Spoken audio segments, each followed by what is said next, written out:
Turned by the Cats, and Gary Ablett was absolutely sensational. Let's pick it up at the start of the last quarter at the G last year. Set for the final term of the grand final. Hawthorn 18-13, Geelong 13-7. Everything to play through. Back-to-back pennants beckon for the Hawks as Deere gets it down. Buckenara kicks towards half forward. Fisted away down there by Hocking. Leading in the race his brother. That was Steve down to Gary. Gary's over the ball, shovels it out. We've got a whistle and the ball up. What Geelong are doing are running David Cameron off the back end of the square, leaving Greg Madigan by himself in the Hawthorn forward back line. Here's the bounce then. Bairstow, was he taken high? No free kick. Malakellis has got the run of it. Buckenara stood his ground brilliantly. Feeds Anderson, who goes down towards the pocket. Dunstall on the lead. Too quick for Schultz. So Dunstall will kick at goal from about 40 metres out. 3 so far this afternoon. Not an easy kick. If he gets this, the grand final should be all over. He's missed. He slides it across the face. Curran the leaper. Couldn't hang on. The ball spills out of bounds and will be thrown in. Tuck's got a problem. They're calling for Tate. Perhaps a dislocation. Boundary throw in. Curran, who's done well in that area, flicks it behind the pack. Richmond towards full forward. Dunstall couldn't hang on. This is Hughes. He runs it out. Hughes comes up towards half-back. Sweeping hand pass. Linder in trouble. Gives it away. Taken by Kennedy. Fast rebound opportunity. Anderson. He runs to 40. He measures the kick and he misses to the right-hand side. Well, the ball was pretty hot then when Linder had it. He really didn't look around, and bad hand pass. And there's Ayres and also Platten on the bench there, the injured. Kick in by Yates finds Gary Hocking. Gary Hocking, who's been pretty quiet, left foot kick wide, looking out here for Flanagan, and he takes the mark at half back for the Cats. Geelong need to get a bit of a roll on. Flanagan's kick on centre wing, and a good mark taken by Stoneham in front of Mew. Barry Stoneham, centre wing, member side.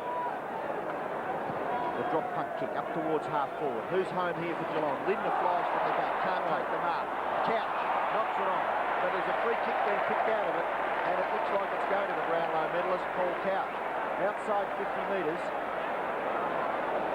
A little too far out to score, I would suggest, but if he can kick it up into the goal square, Ablett at the back, asking for the ball to be delivered high. It's there. Ablett can't mark. Langford can. A solid performance by the Hawthorn defender. So great positioning then by Langford. Great positioning.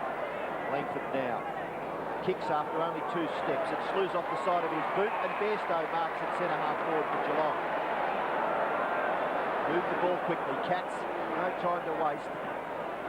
Nothing left for the losers. The kick in towards the goal square. It's punched away by the Hawthorn defender. Langford went through for a rush behind to Geelong. And Schultz going off. Or is it? No, it's Mark Yates. Yates, who's in a little bit of trouble in the third quarter. He's off now. Darcy's come back on there. He was injured, and he's picking up Brereton. He's also injured. Here's Langford. Member side with a kick. Madigan over the top. Juggled attempt at the mark, not paid. Quick hand pass comes across from Malakellis to Hughes, who goes goalward. And misses to the near side. Well, Geelong have outscored Hawthorn in the last 2 quarters, only marginally. That contest we were talking about. In the first quarter, of course, the Hawks set it up 8-4 to 2 goals. The margin then was 40 points. Running repairs, Michael Tuck. Half-time 37 points, 3-quarter time 36. We've got closer still, but just with minor scores. The kick in. Wide of the congestion. Madigan, awkward bounce, played it superbly. Got it down to Collins, who scrambles it towards centre wing. Morrissey's over the ball. Well played. Great finesse. Morrissey breaks away. Boots it down towards half forward. Brereton, his aching bones, couldn't quite get there. Darcy, he'll be aching some more. Great tackle by Dippy Domenico. Brereton tries to give it back to him. And Darcy, with assistance there, runs the ball across the boundary line. Good passage of play then, wasn't it? They're going to look at this replay and learn that the pressure just goes up a little bit in grand finals, doesn't it? It's an understatement, Ian. Boundary throw in, half forward flank for Hawthorn. Brereton takes it out of the air. Steve Hocking, Malakellis, Left foot kick by Melachellus is okay. On the end of it is Flanagan. He's wide of centre. If he can kick it further wide, he kicks it towards centre half forward. Bruns is at the back, looking for the bouncing ball. Ablett, outside 50 metres, flips it to Scott. Here's Bruns in the picture now. Into an open goal goes Bruns. And as he put it through, yes, it's all clear.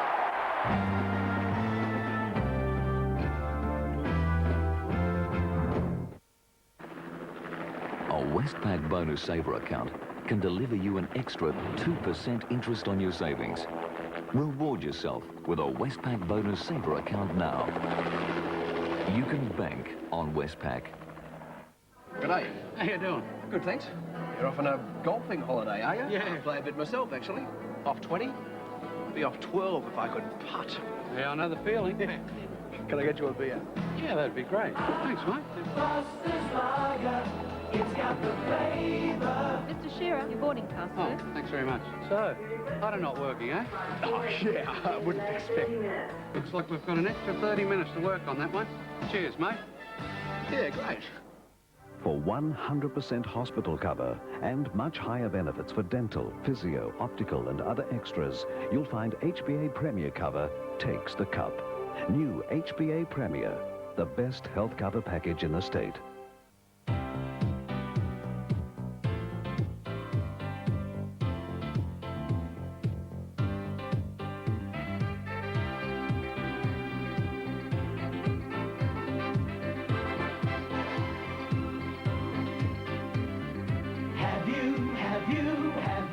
Have you driven a Ford?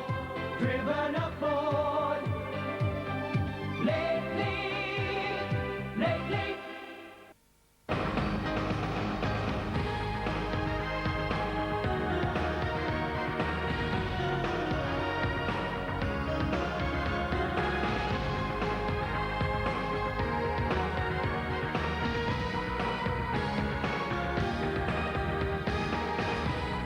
See the most erotic dancers in Australia take on all comers as they compete in the 1990 Empress of Erotica pageant.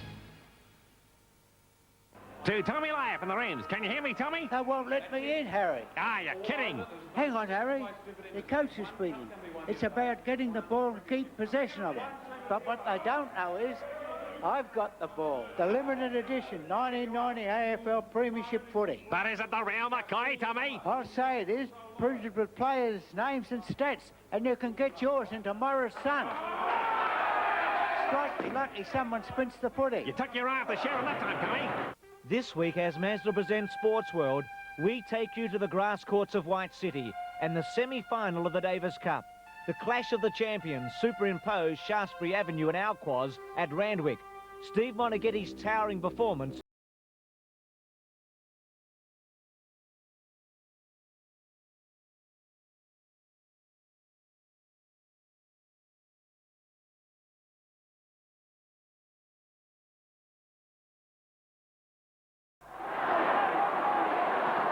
Back to 29 points. They will not lie down as Flanagan has done superbly. Got it down. Hughes couldn't control it. Morrissey got the kick away. Or was it Whitman? It was Whitman. Morrissey gets the hand pass to Pritchard, who goes in short. This is Buckenara. And Buckenara gets the quick reply. 4 goals, Gary Buckenara. And that's confidence, the way they played that. What a cheeky little chip pass it was from Darren Pritchard. It barely covered 10 metres. And Buckenara had his back to goal. But that's the way Hawthorn play. They're just supremely confident. Watch this, a good hand pass. And the way that Pritchard got it across to Buckenara, confident football. And Gary Buckenara is so dependable when it comes to scoring goals. The bounce back in the centre. Flanagan, Melachellus gets the ball out. Scott running up towards centre half forward. Robert Scott goes bang with a drop punt kick. It's wide. Oh, a great mark taken by McGuinness. Crashing into the behind post. Let's hope he's okay. Scott McGuinness. A lot of doubt over whether he'll take his place in the side. He's picked himself up. I feel for him. And here it is again. And he's been propped up by the boundary fence at the moment. You can see there. Victor. Tough young man by the look of it, Don. Running out of players, isn't it? He recovers to take his kick. Half-back flank. And a great mark taken by Hughes just inside 50 metres.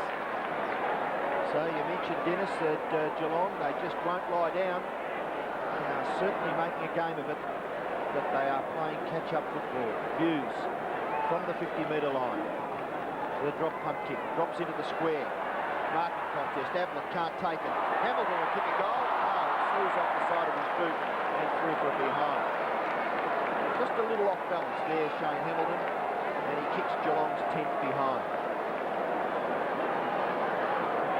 They've got to take those half chances. Just over 19 minutes remaining. Langford, in the bright sunshine, comes Mendes' side. At the top, Collins.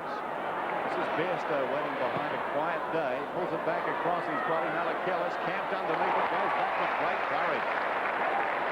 Within scoring range. Yep, very gutsy. See some tremendous displays of courage today, and that was, you know, that equals anything that was being shown today. That was terrific. Question of accuracy here. He'll kick from about 35 metres out. It's bending too much. Minor score. Well, the Cats creep closer. 33 points, the margin. And the time ticks away.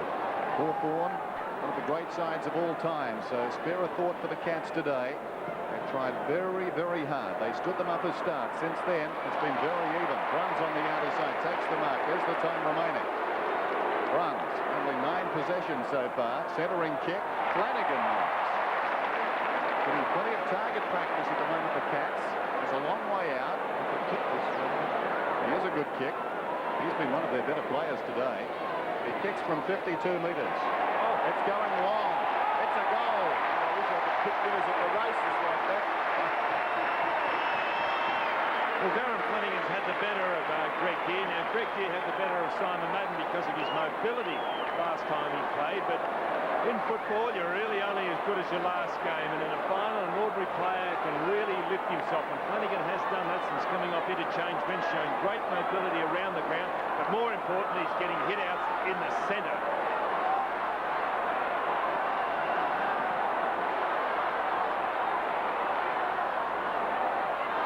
Geelong get the ball out of the centre again. It's up towards half forward. And a great mark, nearly taken by Madigan. Pushed off the ball, Kennedy. Stoneham gets it out to Malakellis. The short chip is effective. And the mark is taken by Gary Ablett. And there was Stoneham there. He's the workhorse at centre half forward. He's had a very quiet day, Stoneham, by his standards of his set this year. He's been an outstanding centre half forward, but it was him who got the ball out initially, and it's finished with Gary Ablett. Curran's limping to the other end of the ground. Geelong looked reasonably well. Apart from Darcy, question mark on him. Ablett goes for goal number 7, and he pins it.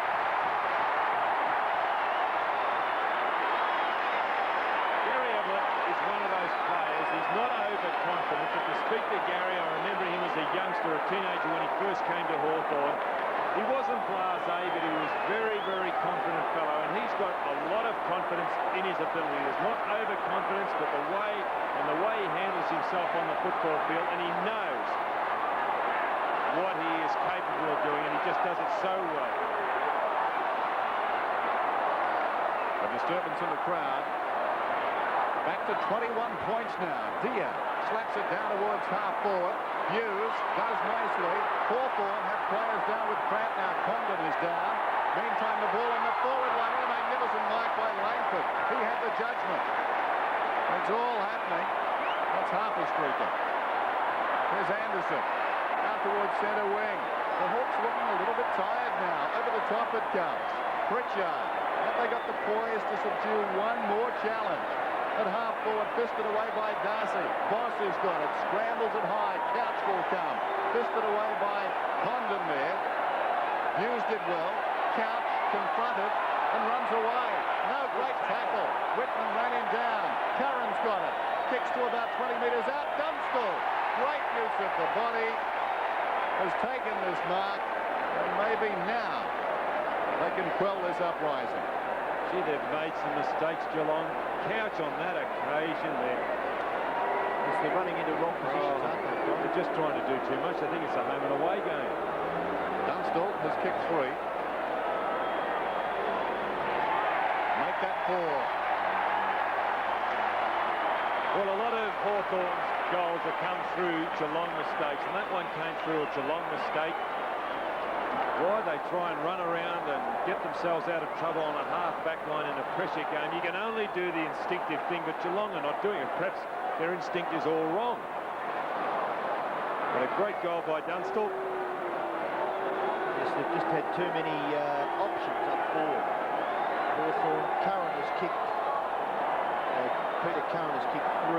Berrett has kicked 3. Dunstall 4. Buckenara 4. And Anderson 3. And they've really shared it around the Hawks. Of course, Jason Dunstall, the leading goal scorer in the competition this year. Couch takes it out.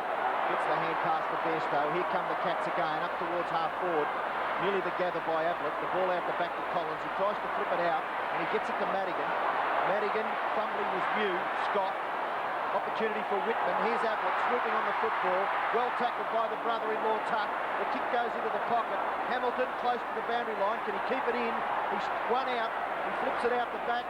Close to the line again. Give it a Minigo. Gets the hand pass back. Collins clears for Hawthorn. Back in towards the centre. The mark is taken by Flanagan. Geelong still got their foot on the pedal and motoring home. Flanagan's kicked to half forward. The mark is taken by Stoneham. And he's right on the 50-metre line. Can he kick the distance? Well, this stage of the game, I've got my doubts. Early in the game, I think he'd make the distance. You're not much of a gambler, are you, Don? Not at this stage, Ian. Well, I'll have a go. I'll say he'll kick it. Barry Stoneham, a tremendous player. Been a little quiet. Centre half forward for the state side earlier in the season. Stoneham gets under it a little bit. The drop punt kick. Gets the distance and the accuracy. Well, there's been some magnificent kicking today for goal. And it's come from a long way out. It's a little bit like basketball. They can't get them around the goal, so they're going for the 3-pointers. And Geelong, it was Flanagan earlier, Ablett, and now a long bomb here and a beautiful kick by Barry Stoneham. Still a chance, Dennis, do you think? Yep, I think they are.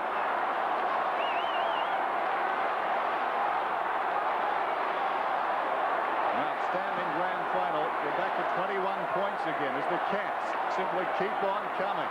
Flanagan, Mew, the hurried kick, plenty of time remaining. Brereton's in front, Darcy over the top. Boss has got it now, puts it back towards centre wing. Deere is tired, Fitzroy.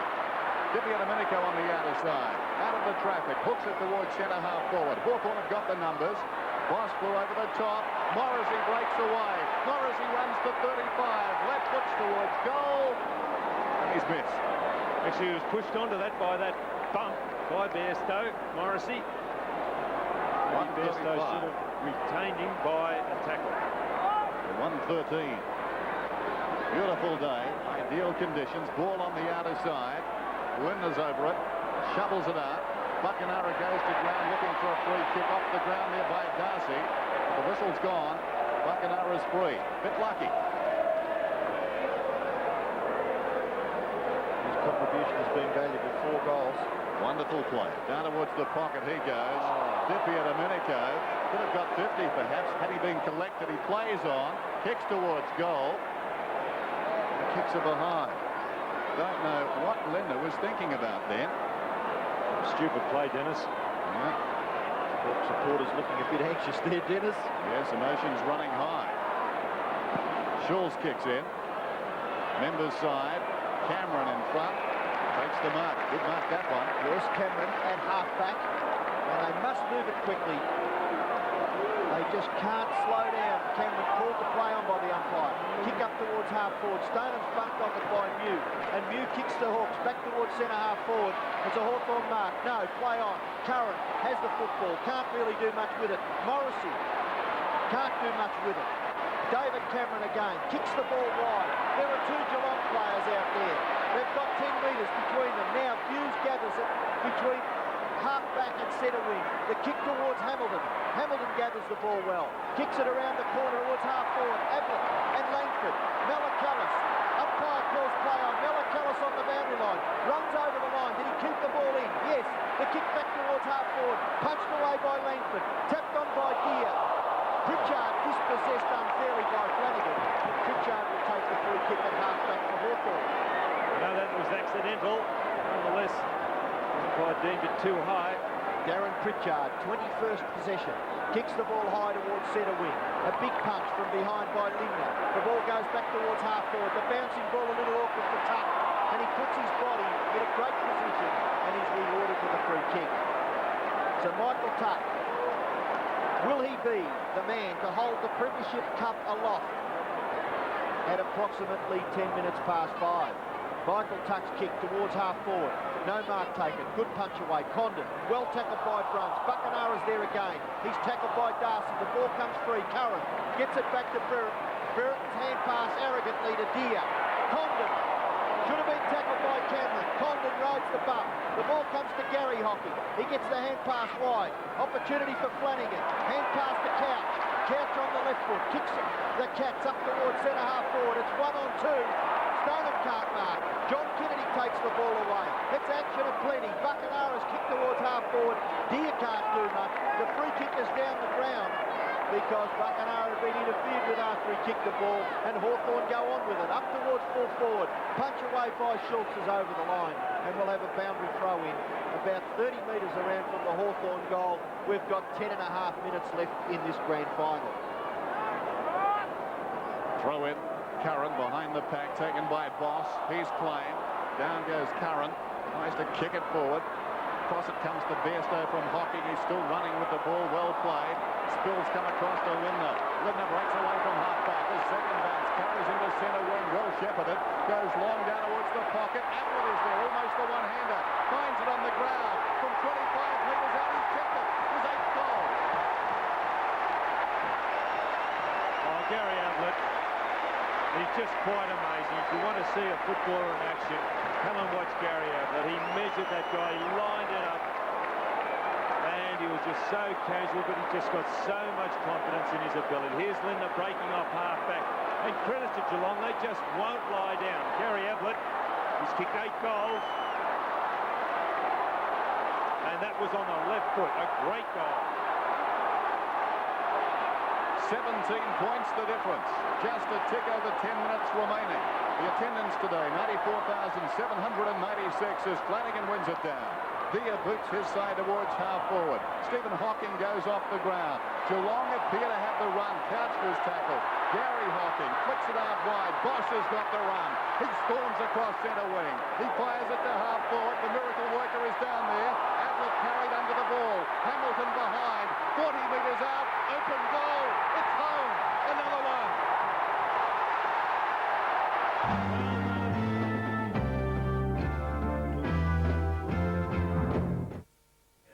All right, boys. Dogger, bit of shush.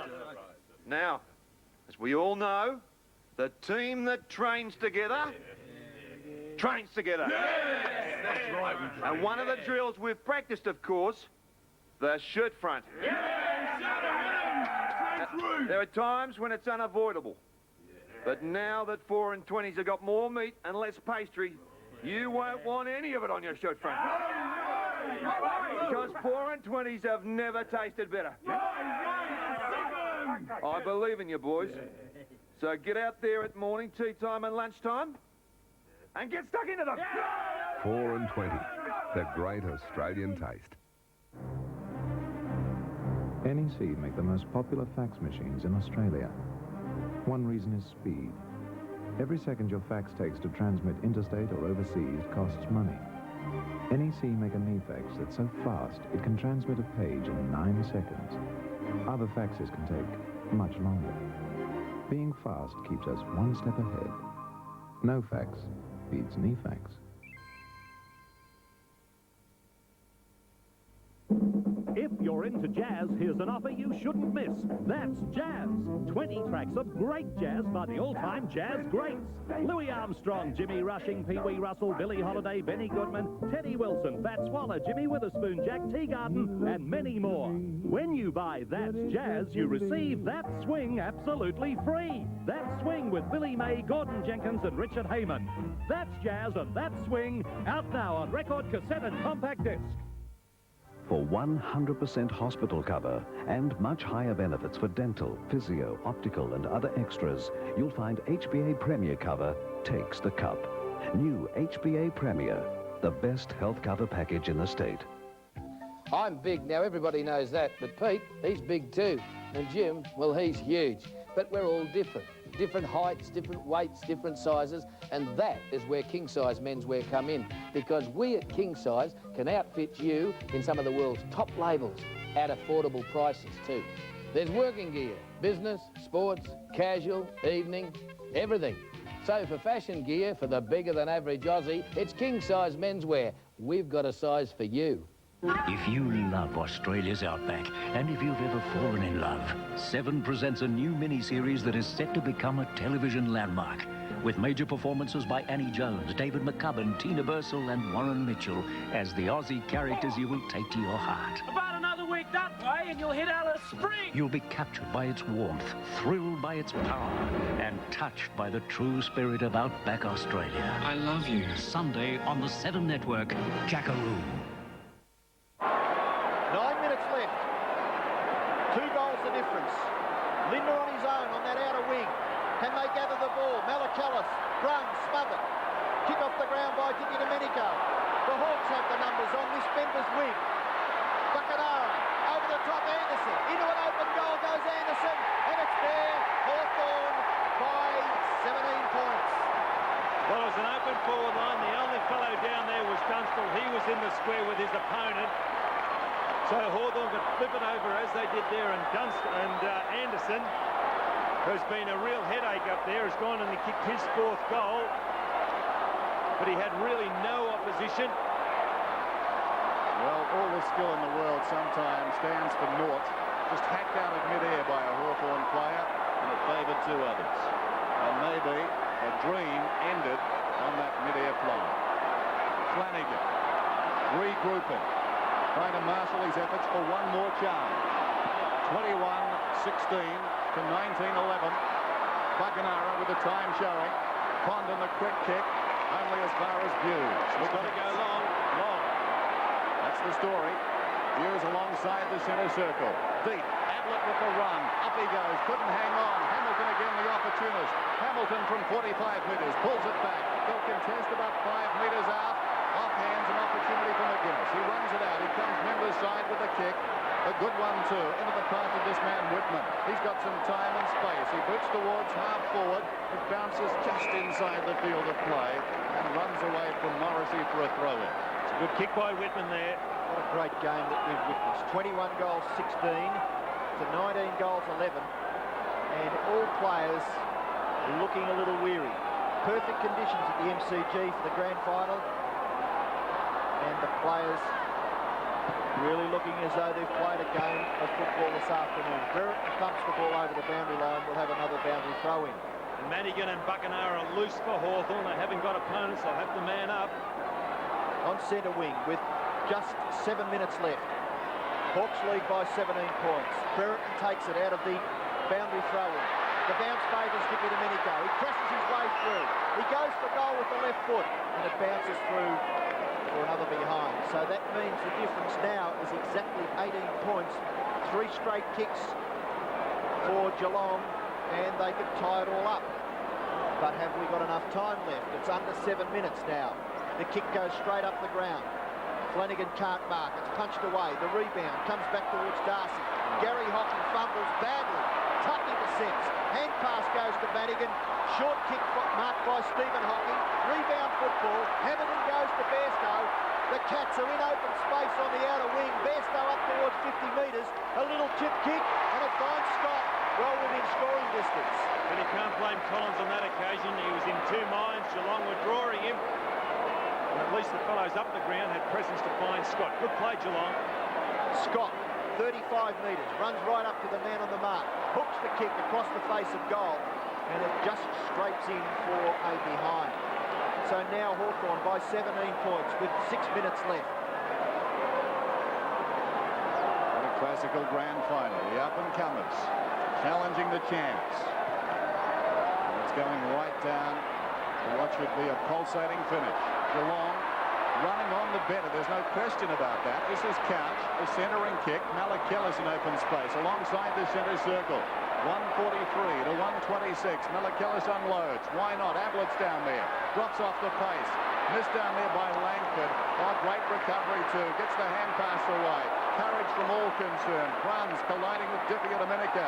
Down goes Collins. In goes Scott. Grabbed by Langford. And the umpire's blowing the whistle. Gee, it's been a great last quarter. What about runs there taking on Dippy Domenico? Terrific stuff. Just over 5 minutes and 20 seconds remaining. And the clock is running. Flanagan, who's been superb, down abused, gets the hand pass away. Stoneham in the grass, loses the ball. Collins falls on top of it. Dippy Domenico throws himself back in. And once more, the umpire calls for it. Precious seconds being wasted by Hawthorn there. Their teamwork, their tackling, their discipline in the crunch situation just could be enough to hold them in good stead. Under 5 minutes left. The ball at half forward for the Cats. Flanagan attempts to get it out the back. Buckenara, a hand pass over the top, and it goes over the boundary line for a throw-in. Hawthorn have got to defend around the boundary line. Defend around the boundary line as Buckenara did on that occasion. There's good play by Buckenara. Flanagan and Deere, the two number 14s. Deere gets the tap out. Opportunity there for Bairstow, but Dippy Domenico giving it a big fist. It goes over for another boundary throw-in. So a tremendous effort by both sides, and we're close to the end of the game, and only 3 goals separates the two sides. Tuck, Bairstow over the top, Bruns, bounce favours Bruns. Bruns goes for goal.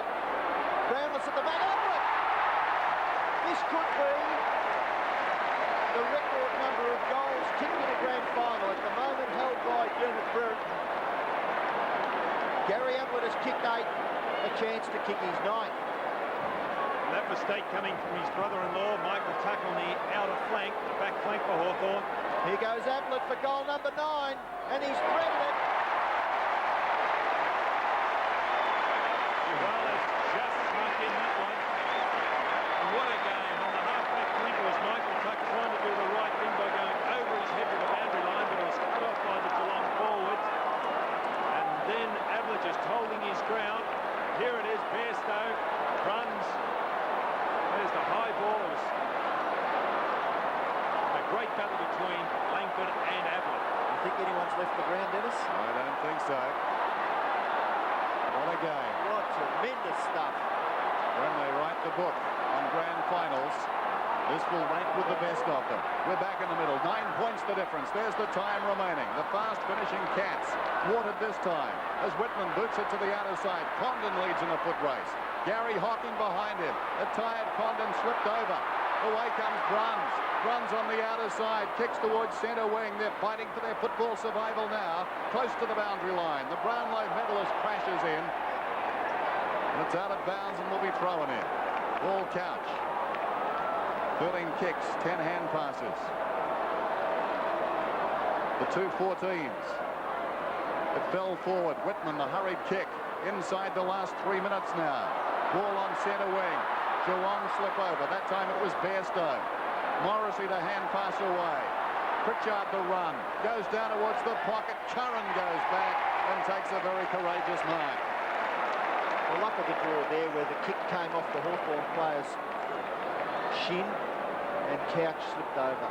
Unbelievable. So we're down to 2:35 now. Peter Curran deep in the left full forward pocket. He's kicked 3. Clock is running again. Whistle time on. Peter Curran. Can he seal it here? The kick falls short. Margin 132 to 144. 2 goals of difference. Darcy doesn't waste any time. Comes to the members' side. Hughes gathers pretty well. And he runs away from Brereton.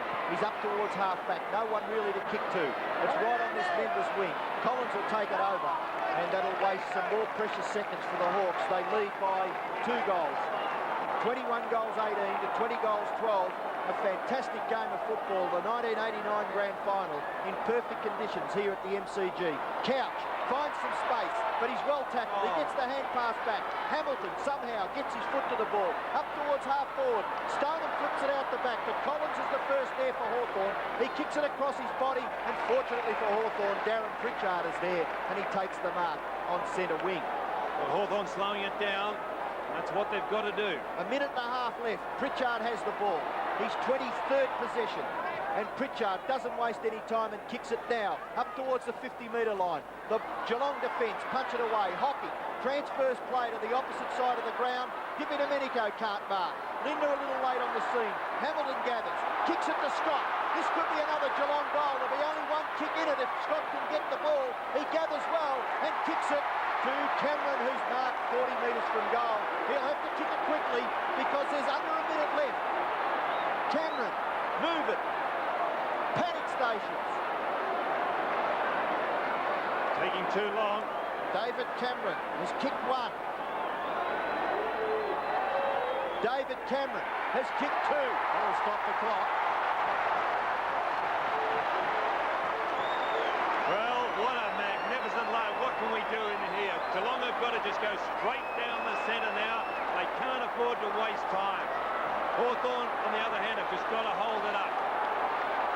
It's a kick from Cameron, a real pressure one. I thought he might have taken a little long to get rid of that ball. But then again, he doesn't realise the situation.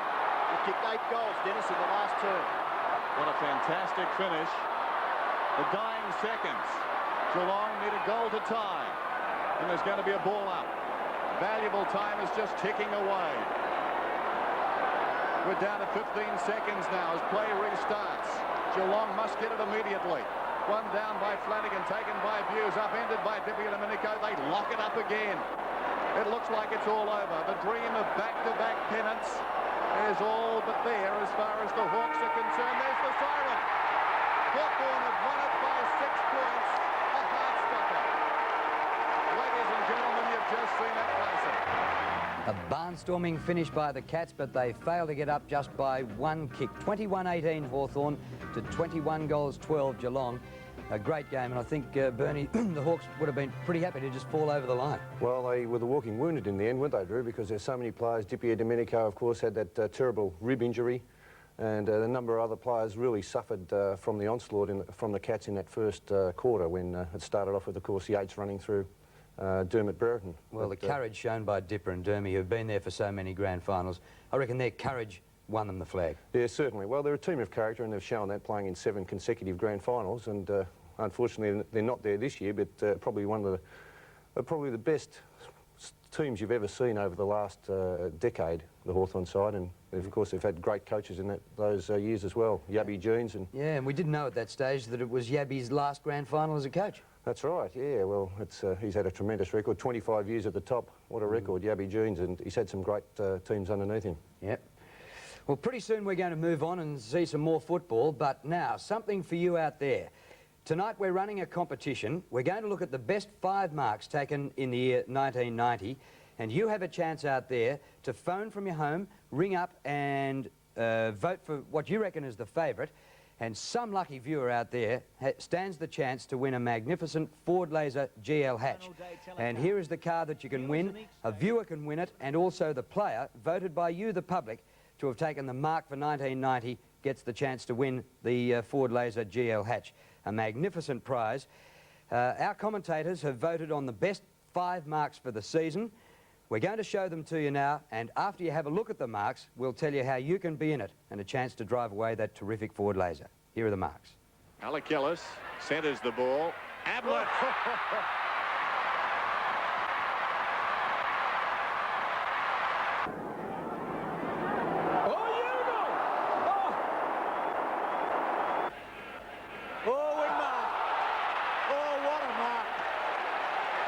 Sensational. And Hawthorn just one behind. Oh. His kick down towards half-forward flank. Mitchell! Whoa! What a mark, Michael Mitchell! Okay, so there are the 5 players and phone numbers for each one of them. And you can phone. The lines are open right now. If you want to vote for Gary Ablett, for instance, it's 00 555 811. And then for Troy Ugle, 222, Nicky Winmar, 333, Darren Mullane, 444, and Michael Mitchell, 555. The numbers are open right now, and they'll be open up until half-time in the seniors. Now, every 7th caller who rings up will leave a name and address and will go with a chance to win the Ford Laser GL hatch. If you're not successful getting through the first time, there's plenty of time. Sit back, enjoy the footy marathon right through the under-19s, reserves, and for the first half of the seniors. Keep trying if you don't get through the first time, but every 7th caller will be asked for their name and address, and every 7th caller will go in with a chance to win the car. Callers 1 to 6, their vote will just be registered, and that will help to pick out your viewer's vote for the mark of 1990. So that if you're 1 to 6 and you're not asked for your address, you might try a little bit later on and become the 1 in 7 callers, and then you'll go through to be in a chance to win the car. That's a fantastic prize, and look, the lines are open all night, all morning, right through until mid-afternoon, so there's no panic, but keep trying if you don't get through the first time. We'll be back with Bernie with a little bit more football action coming up after a short break.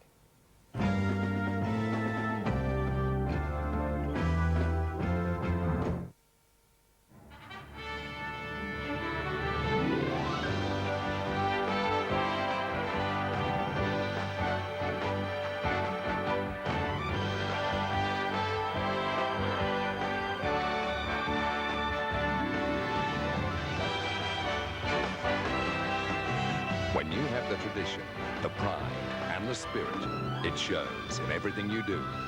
Carlton, one of the world's great brewers.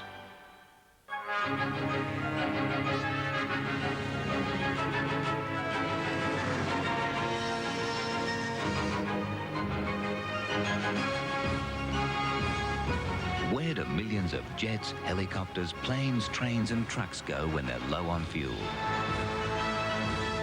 The same place you do. BP. BP on the move. Just going for a run.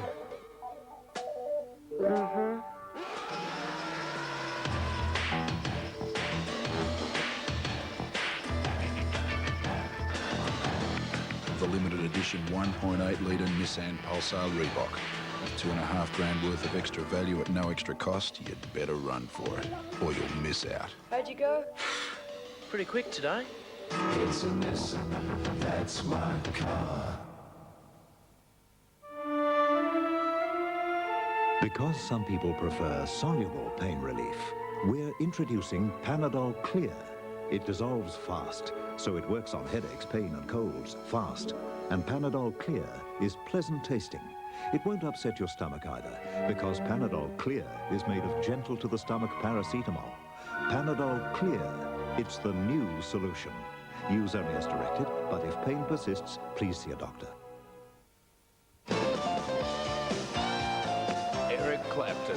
For 25 years, his guitar has powered rock's finest hours. Inspired by the blues, he's influenced every other guitarist, and he just keeps getting better with his new album, Journeyman. That's when she said she was pretending. Michael Koppel and Fox FM present Eric Clapton for just one night, November 15. Tickets on sale Monday. Yeah, check this one out. Your favourite stars. We got away with it. In a compromising position. True story, folks. And the return of a mangy megastar and his portly sidekick. But I've decided to come back here until the Gumby cat gets it right. That's the ingredients of a top-rating hour of television. Well, I know that. Your chance to win big could be in the hands of these celebrities. This is a bad thing, Bacon. On Celebrity Family Feud and Celebrity Wheel of Fortune from 6:30 tonight.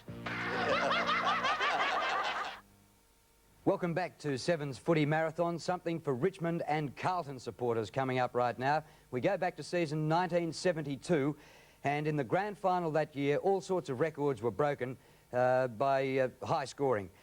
Richmond went into the game hot favourites against the Blues. They'd drawn the second semi-final. Richmond had won the replay by 41 points. not too many people wanted to know about Carlton in the grand final. John Nichols was in his first season as captain coach, and Bernie, I remember I came over from Perth because of the drawn game in the second semi, put the season back a week, a little bit like we have this year, and it gave me the chance to see, actually it was my first ever VFL grand final, and it was unbelievable. Well, it wasn't a bad one to pick, Drew, because they went on a goal-kicking spree, didn't they, both sides? And as you said, Richmond were hot favourites, but Carlton, as you say, anything could happen in the grand final. And Carlton in that second quarter came out and kicked 10 goals. They were magnificent. They really set it up in that first half, 18 goals to half-time. Normally that'd be a match-winning score in itself, but of course they went on again in that second half, kicked another 10 goals. It was a great performance by both sides. It was perfect weather for a grand final. And of course Nichols kicked 7 goals, Walls and Jezelenko. They were great sides in those days, weren't they, Drew? I was an old Tigers fan, and I thought, well, the Richmond are going to win. Tigers fan? I was an old Tigers fan, yeah, I loved them. Yeah, I grew up barracking for Richmond, and who was your hero? Well, Paddy Ganane was one of them. Paddy Ganane and Neville Crowe, the present president of Richmond. So I was very keen for, even though I was playing at Fitzroy at the time, I was very keen to see Richmond do well.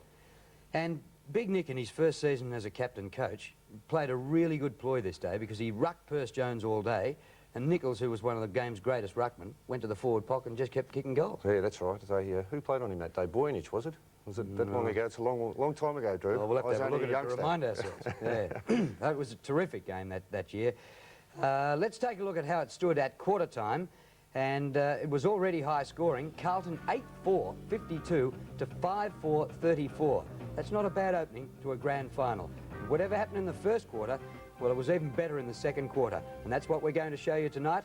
We go back to 1972, second quarter of the grand final, and Carlton and Richmond. At the MCG, it's umpire Bill Della about to bounce the ball, starting the second quarter of the 1972 grand final. At the start of the second quarter, we find Carlton are 8-4 to Richmond 5-4. There's a free kick going Richmond's way. Richmond in the second quarter will be kicking down to the Richmond end of the MCG, and naturally Carlton up to the scoreboard end. Can Carlton keep it up? Francis Burke takes his kick down towards centre half forward. Plenty of Carlton defenders there. Through they come. Hard tackle strongly. Southby couldn't get away, but it's Morris with the ball. Morris running into an open goal. There's a bright opening for the Tigers. Yes, indeed. 34 seconds into the second quarter, and Morris has popped one on the board for the Tigers, and they look a lot better. Carlton will never feel safe until this match is over, if they're going to win it, Ron Barassi. Well, no team in the final does feel that way, Mike, until that bell goes. You just don't know, and particularly, as you say, with Richmond, because they have a very good record of fighting back. That was a great answer to Carlton's great first quarter. So let's see what's going to happen now as the bounce goes up. Jones is in there, still in the ruck. A great effort from Jones. He's not goes astray, straight to Burke. Out to the half-forward flank where Vin Wade on the half-back flank punches the ball away from Richardson. However, Sproul gets it, fumbles at the moment. Royce Hart's in there over the ball. Ducks away with it, but Paul Sproul has been paid the free kick. I couldn't quite see what it was for. However, it was certainly an E for an effort job as Paul Sproul comes in now with the drop kick up towards full forward. A big pack of players fight it. Southby coolly and calmly takes the 2 grab mark, as a lot of Jess Southby's marks are, and he puts the Blues out of pressure. Out of trouble up towards the centre position. We see his kick go. Sid Jackson playing basketball. Eventually comes to Adrian Gallagher. His kick goes wide to the half-forward flank. Got Walls is in there. Beats Hunt on that occasion. A beautiful kick there. Awkward one. Finds Neil Chandler. His man Walsh has been left, and his kick goes towards goal. And it's a goal. A great goal by Neil Chandler. Full marks there to Robert Walls, who was about to kick the ball with a straight follow through, but saw Chandler at the last split second and flipped it across the side of his foot to find Chandler all on his own. He'd been left on his own by Wayne Walsh. 2 minutes into the second quarter. Ronnie, it's unusual to see a grand final of this high standard so early. Yes, I agree with that, Mike. It was similar to the second semi-final, but there wasn't the scoring that there is in this game. There's the bounce now. Jones and McKenna once again. No one gets the kick. A big pack of players. Bartlett's in there. Bundle away from the ball. A free kick has been called to Bartlett on this occasion. He plays on. He's shepherded off by Francis Burke. It goes up towards Royce Hart. Royce Hart misses the kick. A big pack of players there. Desperation shown. Coming hand passes across to Richardson, who is forced to hand pass virtually to nobody to an open goal. He was hoping to find Ricky McLean, but Ricky McLean had come out to help him, and so the ball ran through for a point. There's the score now. Carlton 9-4, 13 shots to 11 by Richmond. Richmond have a 17-point deficit as Jeff Southby kicks out a little bit high, but still 65 yards as McKenna almost gets the mark. There's the man of the moment. Barry Armstrong going once again on his left foot, picks out Sid Jackson, who takes the mark coolly under pressure there. Goes wide to the flank, and he'll find Robert Walls here. Robert Walls got the run in on Hunt, runs around everybody there. Comes in now towards goal. Oh! Whoa, baby!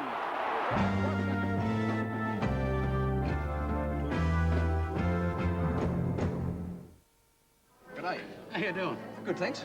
You're off on a golfing holiday, are you? Yeah. I play a bit myself, actually. Off 20. Be off 12 if I could putt. Yeah, I know the feeling. Can I get you a beer? Yeah, that'd be great. Thanks, mate. It's got the flavor. Mr. Shearer, your boarding pass, Oh, sir. thanks very much. So, butter not working, eh?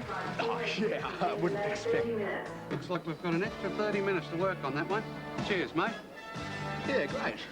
All right, boys. Bit of shush. Dogger. Now, there are teams out there that make it happen. Yeah! There are teams out there who watch it happen. Yeah! And there are teams, like you blokes, who say, what happened? Well, I'll tell you what happened, boys. 4 and 20s have now got more meat and less pastry. So they've never tasted better. I'm not asking for myself, boys. It's not for me. It's for you.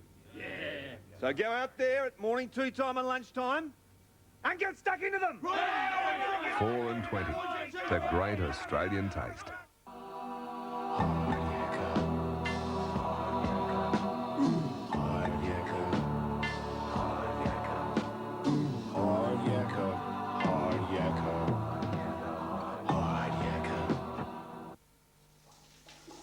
I tell you what, Tony, it's been a hard day, but it was worth it. So they bought it. They bought it. The whole thing.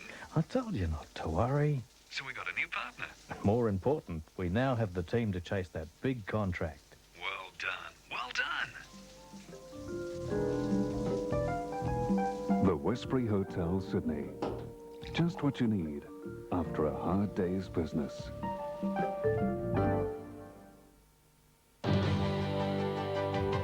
If you're going to buy a new car, you might as well enjoy yourself with a four-wheel drive Suzuki Sierra Wide Track 1.3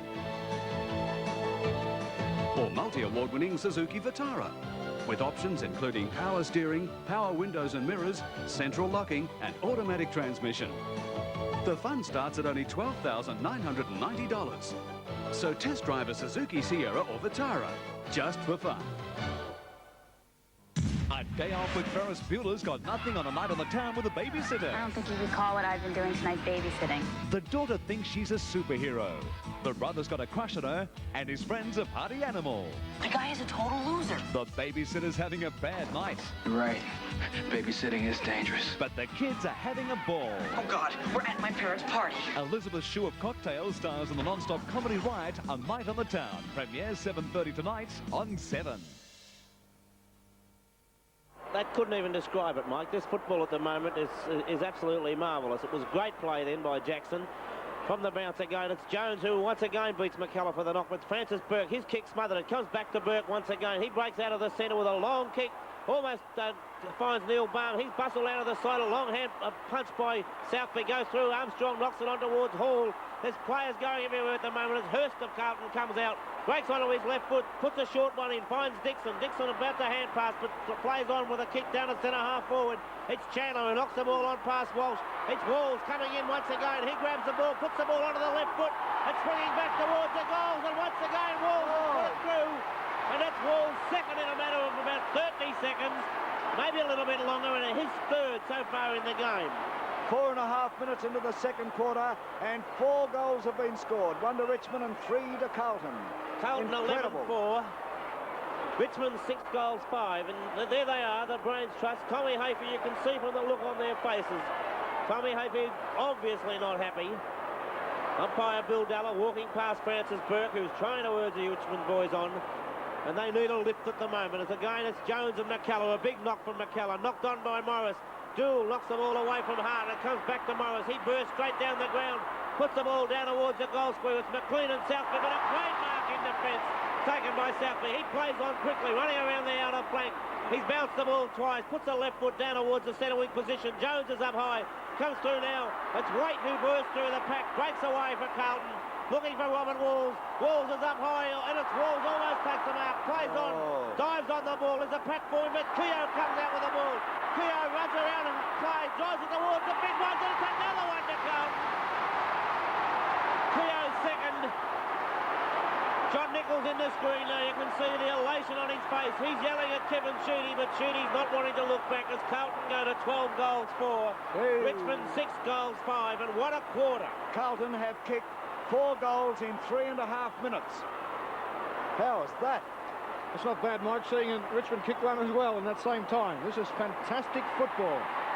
And the crowd, you can hear them roaring. They're really going at this, and even though it's not an even game at this stage, but it's so exciting to see the brand of football being displayed at the moment. It's incredible, and you're watching it through the Channel 7 network.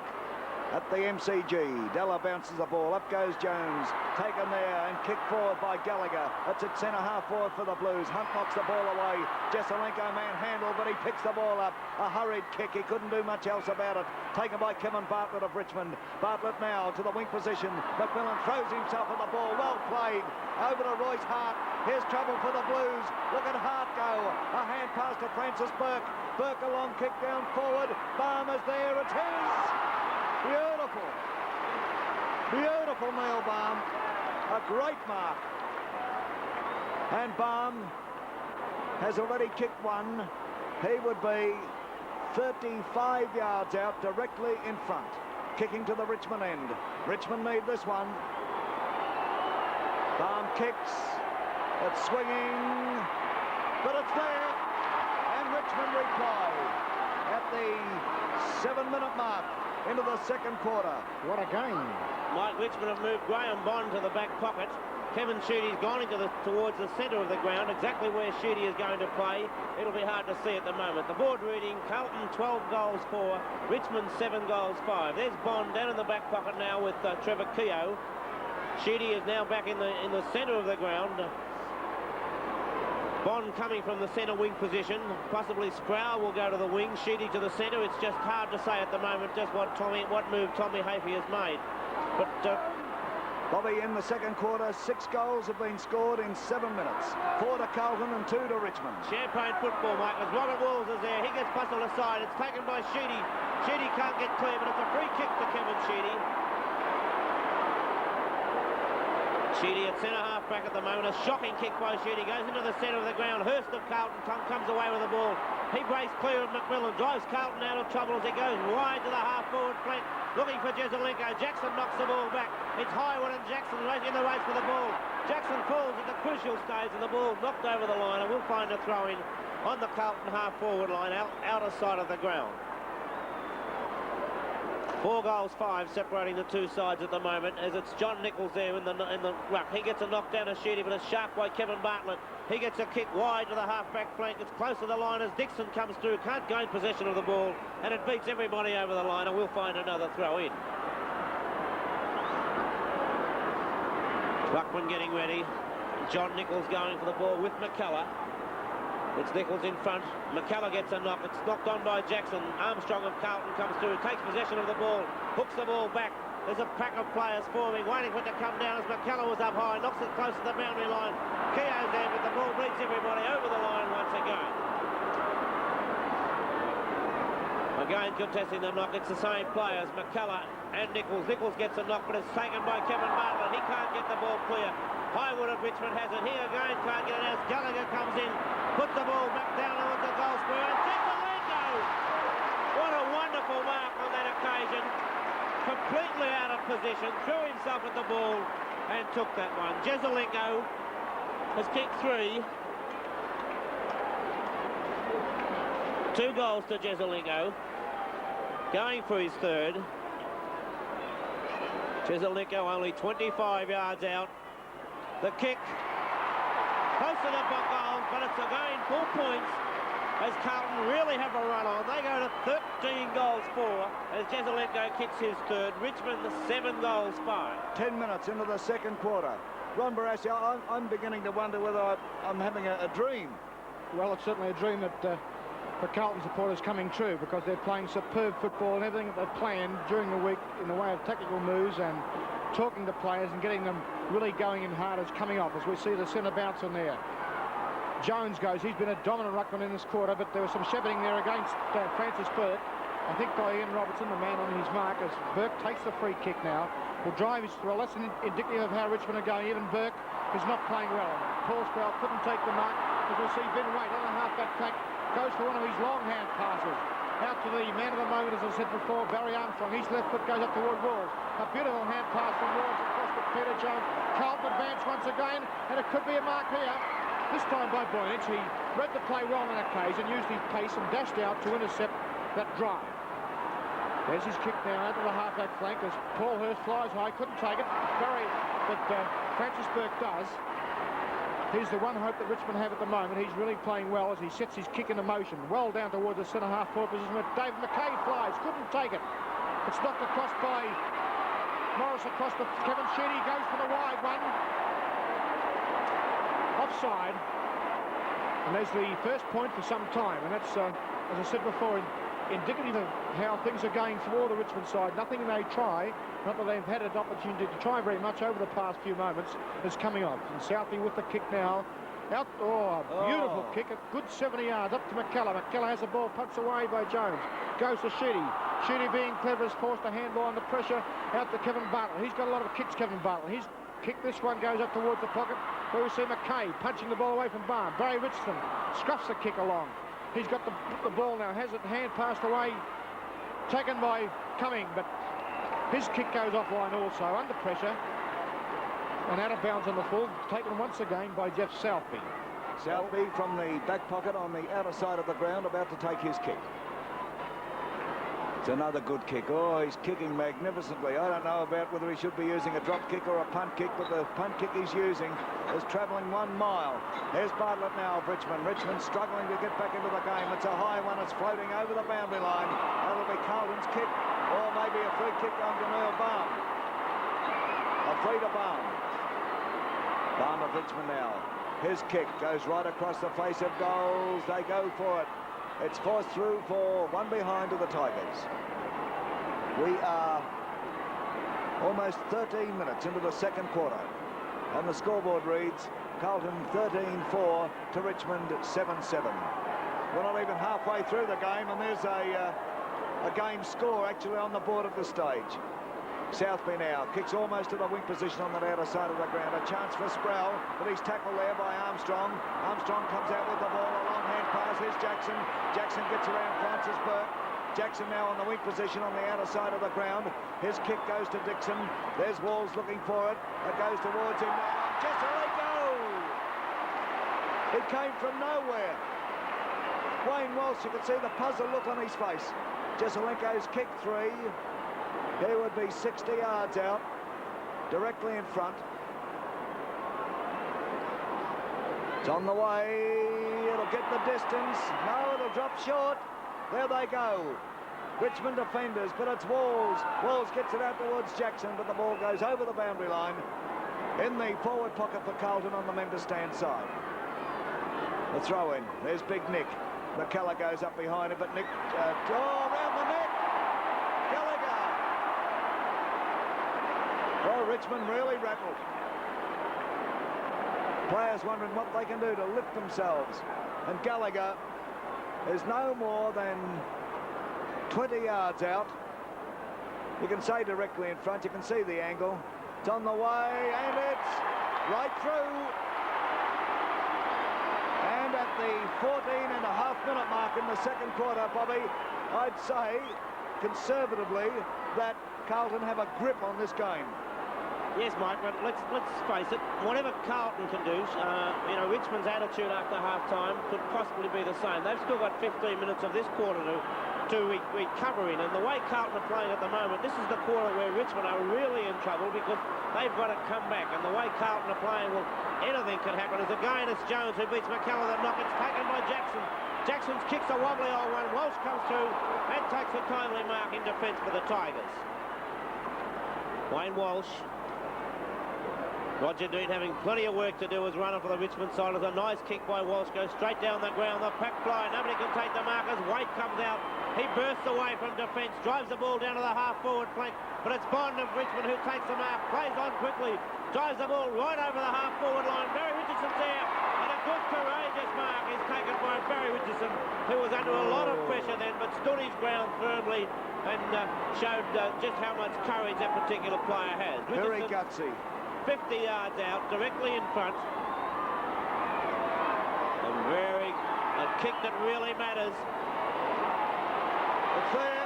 Like the player he is, Richardson fought through to bring up his second goal. A great goal for the Richmond side. A badly needed goal, and that would be the understatement of the year, I'd say. As Carlton 14 goals for, lead Richmond 8 goals 7. Richardson cool in the crisis on that occasion. It was a lovely kick, and one that I think will give the Richmond side much heart. Back in the centre, it's umpire Bill Della. McKenna back with a long run. Peter Jones coming across McKenna. Nullifies a lot of McKenna's work again as Robertson comes out with the ball. Hand passes across to Armstrong. Armstrong kicks the ball wide, where we find Robert Walls. Robert Walls now has Barry Richardson on him after kicking that goal. Richardson's been moved down as Boyle bursts away, knocks the ball on in front of him, throws it out again, fumbles it though as it's recovered by Hall. Hall's hand pass is taken by Kevin Sheedy. Sheedy breaks away from the half-back line, looking for McMillan. McMillan's up high, has the ball knocked away by Hurst. It comes back again. He's under pressure, gets a hand pass to Robertson. Robertson a hand pass across to Armstrong. Armstrong getting many kicks. This time looks across. Almost a great mark by Sproul. He recovered quickly, puts it out wide on the half-forward flank. It's Dool and Hart. Dool leads Hart in the race for the ball, knocks the ball away, should get a free kick. Umpire Dalla agrees on this occasion. The Richmond crowd not very happy, but it was easily a free kick to Bruce Dool as he plays on into the centre of the ground and finds Chandler. Chandler plays on, almost caught by Francis Burke, but got around Burke. Drives the ball down to half-forward. It's Richardson and Walls. It's knocked away. Highwood's taken down to the ground. It'll be Steve Highwood, the half-back flanker for Richmond, who'll take the free kick. Highwood, originally coming to Melbourne to do his national service. Broken Hill boy. Steve Highwood. Highwood's kick, it's a drop punt. He's going straight in towards the centre of the ground, looking for Rex Hunt now on the half-forward line, and Hunt takes a good mark. A 15-yard penalty will be incurred on this occasion, as umpire Dalla indicates a very, very long 15-yard penalty, but it was probably worthy of that penalty, as Hunt, a lovely kick by Hunt, it's right down towards the teeth of goal. A pack flying, it's knocked away, taken by Royce Hart. He's playing on close to the boundary line. He can't get clear, he's under pressure by Dool. It's called play on as Waite breaks away, puts a high kick down towards the half-back line. It's Dixon there with Sproul. Sproul knocks the ball on towards Kevin Morris. Morris balks around, balks that opponent, does it again, runs around, gets his kick, it's right down towards the goal square, and a great mark there, taken by Ricky McLean. McLean has kicked one, lining up for one. Now, statistician already assuming that McLean is going to put this one through. McLean right on the teeth of goal. The kick right through the centre. Ricky McLean's first. Carlton's ninth. Richmond's ninth, I should say. Tommy Hafey. Carlton 14-4, leading Richmond 9 goals 7.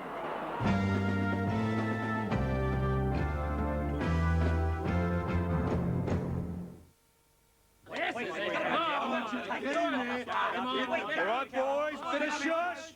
Dogger. Everyone lying down now. A bit of visualisation before you go out there. Close your eyes, imagine it. See it happening. Nice and vivid, you've got possession. You've had the first bite. And you realise that with more meat and less pastry, 4 and 20s have never tasted better. So when the runner comes round at morning tea time and lunchtime, go deep into the pockets and tell him you'll have a couple of 4 and 20s. And get stuck right into them.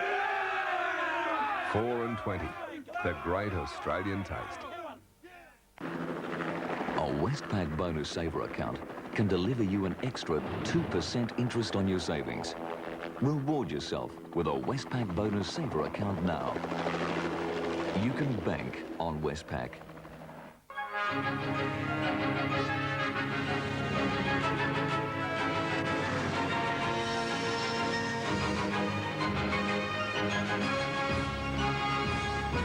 Where do millions of jets, helicopters, planes, trains and trucks go when they're low on fuel? The same place you do. BP. BP on the move. How else would you mark Mitsubishi's 10th year on Australian roads than with a Grand Tourer?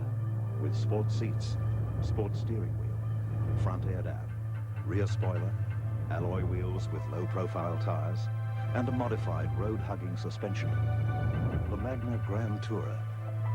Grand Australian Touring under 20 grand. From who else but Mitsubishi?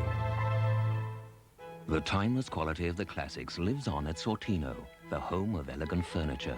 You can save up to $1,500 on the finest quality modern, traditional and classical designs. Truly elegant furniture, superbly crafted and styled to complement every type of home. Save up to $1,500 now on quality furniture and add some decorator occasional pieces from $125.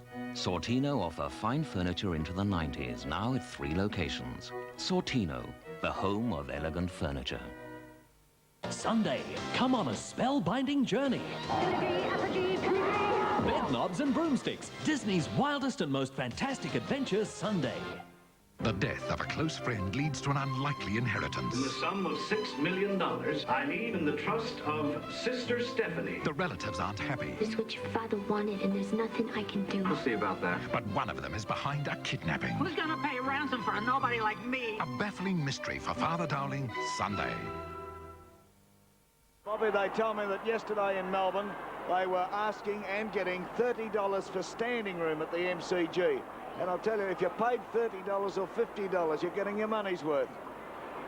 And of course, those people sitting at home watching it throughout Australia on the Channel 7 network must be saying, well, we've got all the comforts of home and watching a great grand final. The 72 grand final as the mark is taken by Dixon on the wing position on the outer side of the ground. Dixon now up to the half-forward flank. Carlton kicking up to the scoreboard end. Walls knocks the ball away.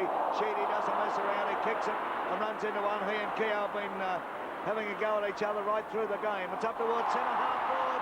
Kevin Hall, a beauty. Kevin Hall, a veteran, a great grand finals player. Remember him 2 years ago against Collingwood. Fantastic game. Hall now right up into the forward zone. It's gone through. Boyanich and Nichols went up, but neither touched it. And it's a goal to Kevin Hall. Did you see Nichols then, Mike? It was a wonderful... He didn't actually shepherd. He just made sure that he knocked Boyanich's hands away so that he couldn't touch the ball. Are you suggesting the Big Nick knows a few tricks? I think he might, yes. After about 18 years, he's certainly showing them today. It's almost, you could call that almost a Nichols goal. 22.5 minutes into the second quarter. 15-4. Carlton, Richmond at 9-7. Taken by Hurst. Hurst of Carlton now up forward. Jesselenko's backing back there with play, and Jesselenko's one out. He's kicked 3.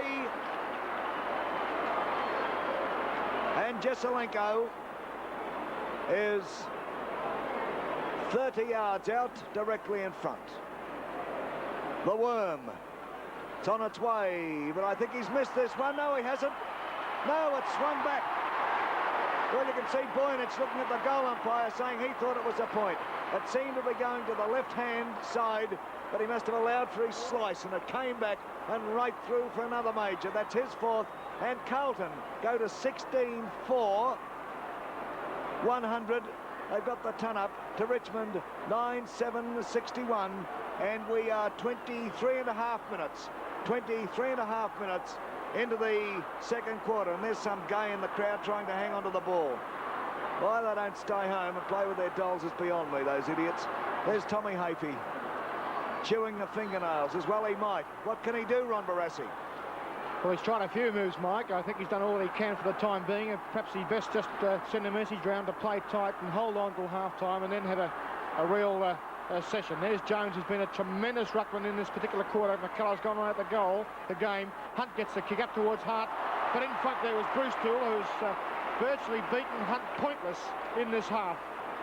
Hart, I mean, pointless in this half. There's Doole's kick up towards the opposition centre-half forward, and it's Hunt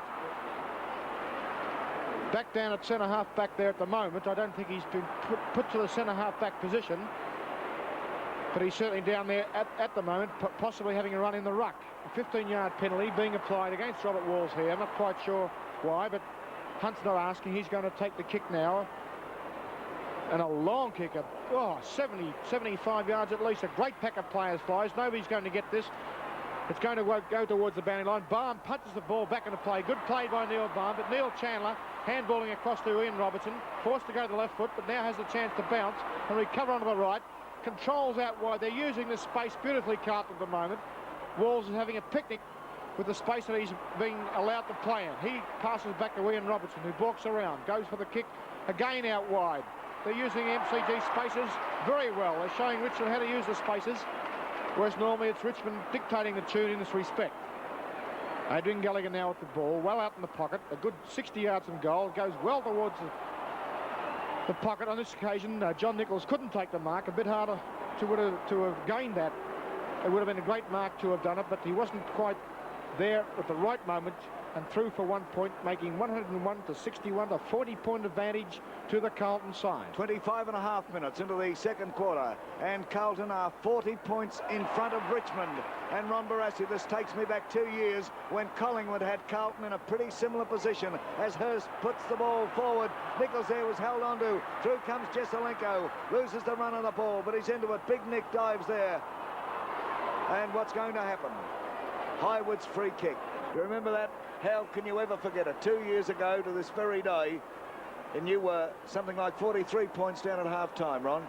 That's right, Mike. Well, this time it's going to be Carlton going in with a lead similar to that. Here we see Sproul breaking out the ball, goes for the drop kick, an underground subterranean one as Bruce Toole again looks like beating Hart.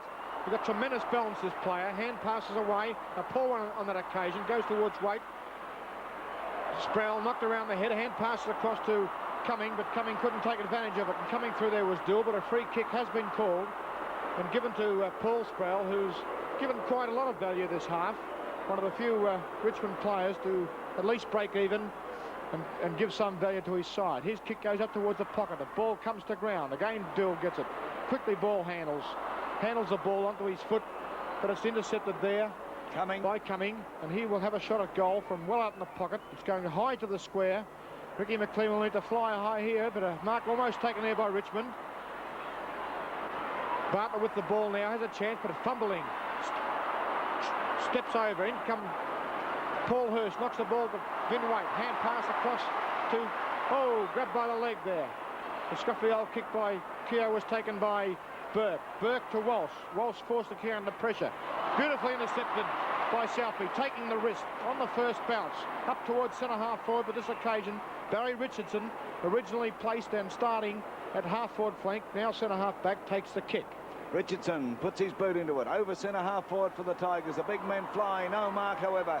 Now look at this. Mackay kicks it off the ground, but here's Coming over to Morris. Morris breaks clear. He straightens up. He kicks. One behind. Ronnie, getting back to that memorable clash 2 years ago when you were coaching Carlton, although you were some 40-odd points down at half-time, you came out and won the premiership. Well, that's correct, Mike, and it'll be interesting to see just what moves Tommy will make. He's made a lot already, but an attitude change is needed by the Richmond side, I feel. Southby's kick goes to the half-back flank on the outer side. The ball taken there by Morris. Morris down towards the goal square. Southby flies up high. McLean goes over. Through they come. It's Southby sticking to his guns. Bartlett tackling him. Bartlett comes out on top. He's tackled by O'Connell. He gets around Bartlett. Bartlett steadies. He kicks down forward. A chance here for Baum. He couldn't get to it, though, and threw for another behind to the Tigers. Now, you can see Neil Baum shake his head as if to say, oh, hell, what can we do? Carlton 16-5 to Richmond 9-9. And we are 28.5 minutes into the second quarter. Bob Skilton. 13 goals kicked in the first quarter, 12 goals so far in this quarter, and what a game this has been as Southby goes to the outer side of the ground. Free kick has been paid, and it's big Percy Jones. Jones given the mantle of first ruck today, has been a wonderful player for the Carlton side as his kick, looking for Robert Walls, another great player so far. Has the ball punched away by Richardson. It's taken by McKenna. McKenna goes through and straight down the centre of the ground. It's McLean. Pats the ball, punched away. It comes towards McMillan. McMillan bursts through. Can't quite get possession of the ball. Comes back again. Knocks the ball out in front of him. Sproul's coming through around the ground. Steadies up. Goes for the open goals. A great goal by Paul Sproul.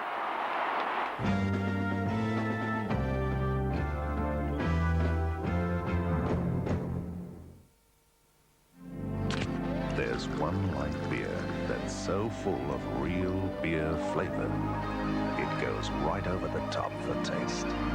Foster's Light. Full beer flavor in a light.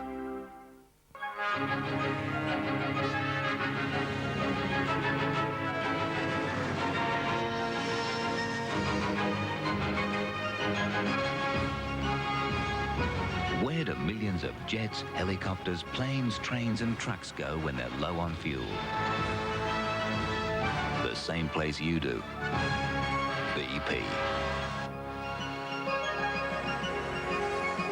BP. On the move. Another presentation from the Melbourne Big Casebook. We didn't advertise in the Melbourne Big for the first 2 years. Madness. Absolute madness. Entries for the next edition of Melbourne Big are closing now. Don't miss out.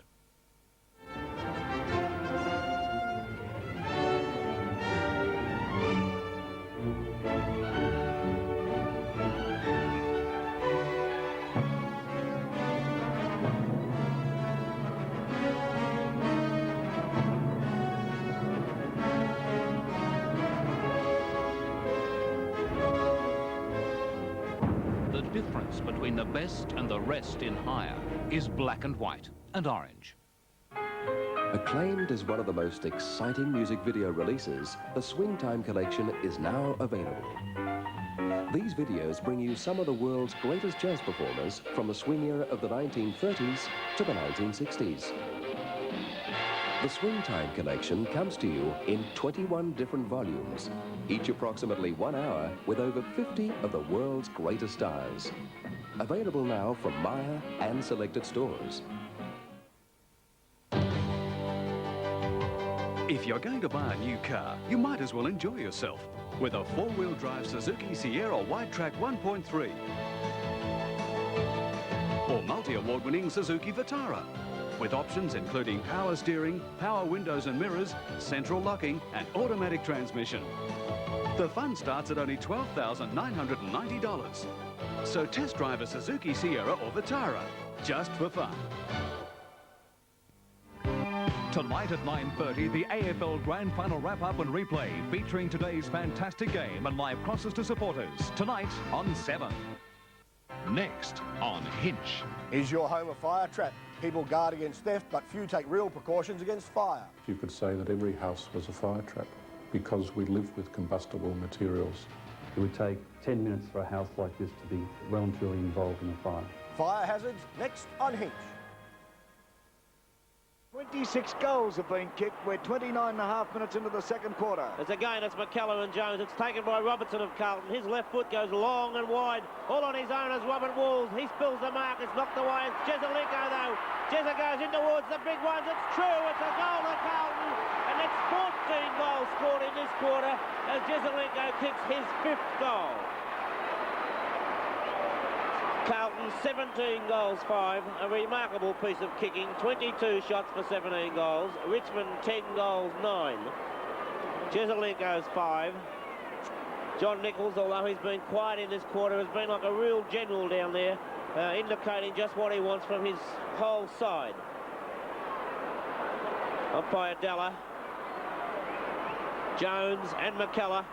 Jones this time gets it to Gallagher. Gallagher with the right foot goes straight up the centre of the ground. It's Walls and Richardson. Neither player can mark. Chandler bursts through the pack, knocks the ball out to Jackson. Jackson comes down, does a blind turn, comes around, puts it down to the square, but it's Boyan. It's well out in front of Nichols.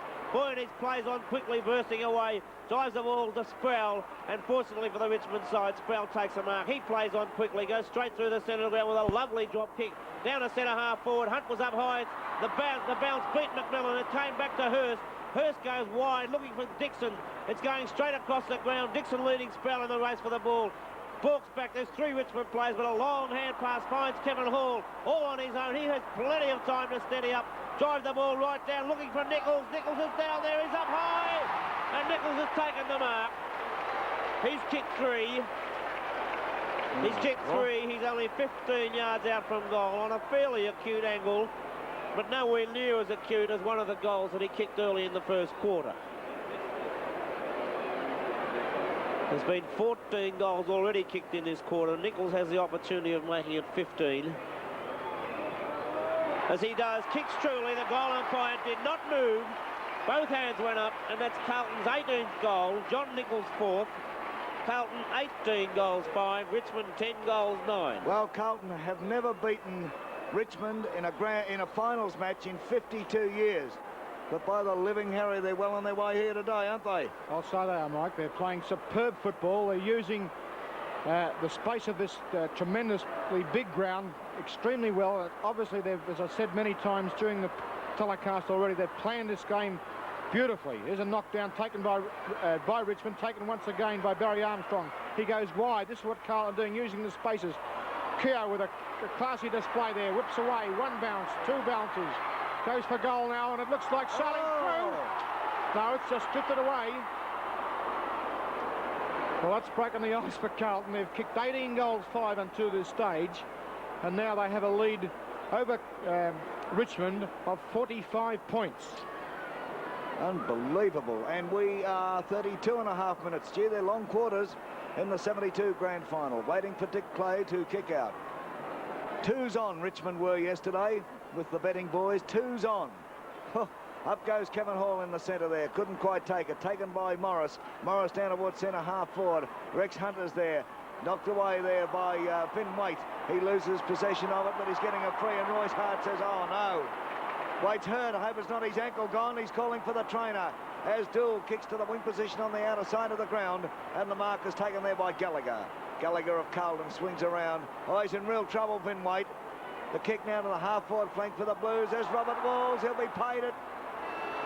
There's a siren, and Waite's in real trouble. Siren for half-time with the scoreboard at the MCG reading Carlton 18-6, 114.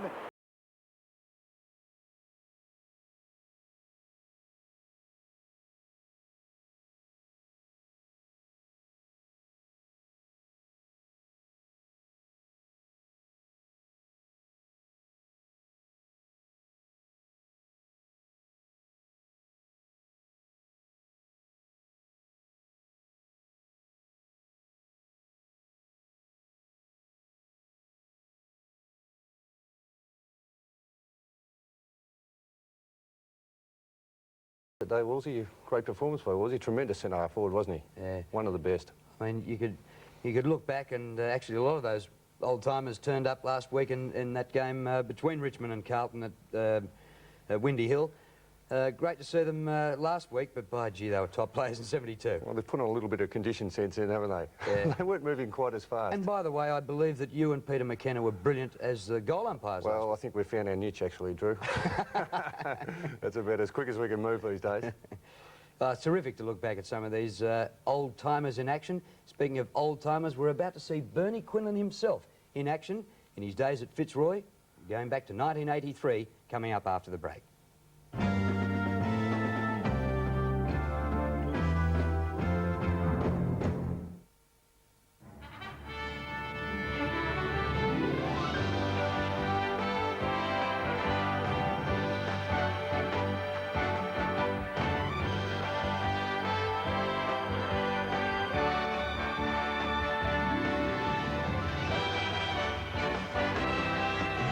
When you have the tradition, the pride, and the spirit, it shows in everything you do. Carlton, one of the world's great brewers. All right, boys. Dogger. Now, this club is steeped in tradition. Steeped. And one of those traditions, boys, involves hunger. So I want you to go out there at morning, tea time and lunchtime and get stuck right into them. Because now they've got more meat and less pastry. 4 and 20s have never tasted better. Satisfy that hunger, boys. Go out there and get them. 4 and 20, the great Australian taste. A Westpac Bonus Saver account can deliver you an extra 2% interest on your savings. Reward yourself with a Westpac Bonus Saver account now. You can bank on Westpac. I'm at your disposal. We can fix that straight away. No worries, mate. Telecom Mobile Net is Australia's mobile communications network. Hello, Daddy. Hello, Princess. I'm sorry. I can't finish that story tonight. But I promise you, I'll finish it first thing in the morning. There's all sorts of benefits for all sorts of business. Daddy loves you. I love you too. Even family business. Telecom Mobile Net, Australia's own.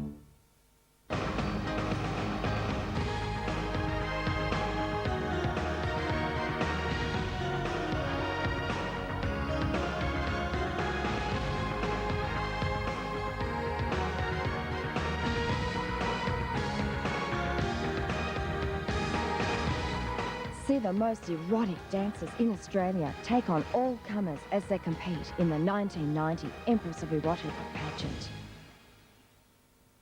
I've been busting to come in on the show. Last week, Jack came back.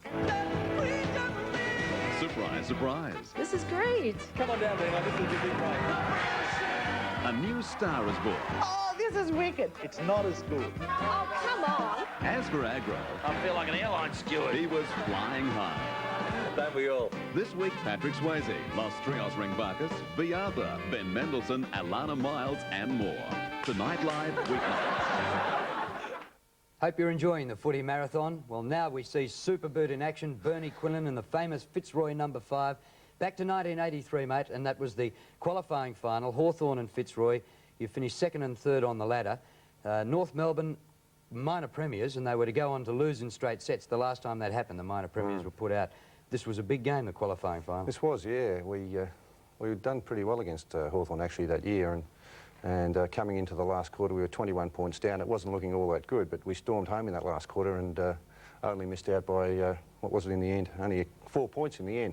A couple of unfortunate free kicks, one where Michael Nettlefold ran the ball across the... oh, yeah. He asked me never to mention that again, sorry Michael, but he ran the ball across the boundary line and the umpire paid a deliberate out of bounds. And another one where Gary Pert unfortunately ran in the back of Richard Loveridge. But we fought back in that last quarter and actually hit the front. And it looked at one stage as if we had it in our keeping, but a couple of those free kicks, well, we just couldn't get there, Drew. And you had your Superbird on, kicked a few yourself? Well, the last quarter was good to me, yeah. I ended up kicking 5 in the last quarter and 8 for the match. So, yeah, I was pretty happy with the game itself. The result wasn't all that good, but, yeah, I was fortunate enough to kick a few that day. Yeah. Well, it's the last quarter we're going to see. And Bernie on a goal-kicking spree, just failing to get the money. Let's have a look at the scores as they stood at three-quarter time. And at that stage, Fitzroy a little bit behind the pace, 21 points down. Hawthorn 15-10-100 to the Lions, 12 goals, 7-79. It's Bernie Quinlan's moment of glory, but just failing for Fitzroy. Here we go in the last quarter, the qualifying final, 1983. Hawthorn go into the final term of the qualifying final against Fitzroy at the MCG, leading by 21 points. The victor straight to the second semi, the loser to the knockout final next week. Can Fitzroy come back? Can Hawthorn hold them out? Wilson possession, twists into trouble. The hurried kick by Wallace down the throat of Brendan. It's been Fitzroy's best. Hawthorn have had a number of good players. Parrish can go on with the left foot. They want the first goal. Deep into full forward he goes, and airs a great effort. Was it socket off the ground? Only one behind. I thought for a moment Gary Ayres was going to pull that down in the square. But a very great effort to do as he did. The margin is now 20 points. Now Helen coming back into play. Looking for Di Domenico. It's punched away by Carlton. Paris goes after it. Can't win possession. Di Domenico gets the hand pass into Tuck. Tuck's kick, not a long one. Goes around the wing. Going forward for the Hawks. Kennedy coming out. tapped the ball forward, tapped it actually into Grant Laurie. It went over the boundary line, so a throw-in to take place. Centre wing, member side of the ground. 20 points to margin. Payton gets the ball down. Comes out with it again himself. So Payton's kick up towards the forward pocket, where it's Matthews and Hinchin. Hinchin dives in after it. Matthews over the top. Umpire James indicating he'll come in and bounce the ball forward pocket for Hawthorn. About 30 metres out from the Hawthorn goal. Michael Byrne of Hawthorn against Matt Rendell of Fitzroy. Rendell wins out. Goes to Tuck, though. Tuck puts the ball across the ground. He coming down for Hawthorn. Can't take the mark. It's knocked on by Quinlan. Parrish comes in. Parrish will give the hand pass. No, he doesn't. He elects to go for the kick. Coleman's there for Fitzroy. He'll go for the long hand pass. Finds Wilson. Wilson has got McMahon further up the ground. A well-placed kick, and McMahon takes the diving mark. Half-forward flank for Fitzroy. Outer side of the ground. McMahon goes for the long kick. Wobbles forward. O'Halloran comes out and takes the well-judged mark. Very strong mark going into the pack. 2 minutes gone, final term. O'Halloran's kick towards the half-back line. Well directed. David McMahon reads it well. Side bottom. Quinlan. They're all there. He's going short to Nettlefold. Who's not quite at the true centre-half forward spot. Oh, they're going short and they're mucking round, and it's come unstuck, and Michael Tuck nips in. Gets the ball out towards Wallace, who put his body in strongly, and will take the free kick. A real terrier. 15 metres to boot.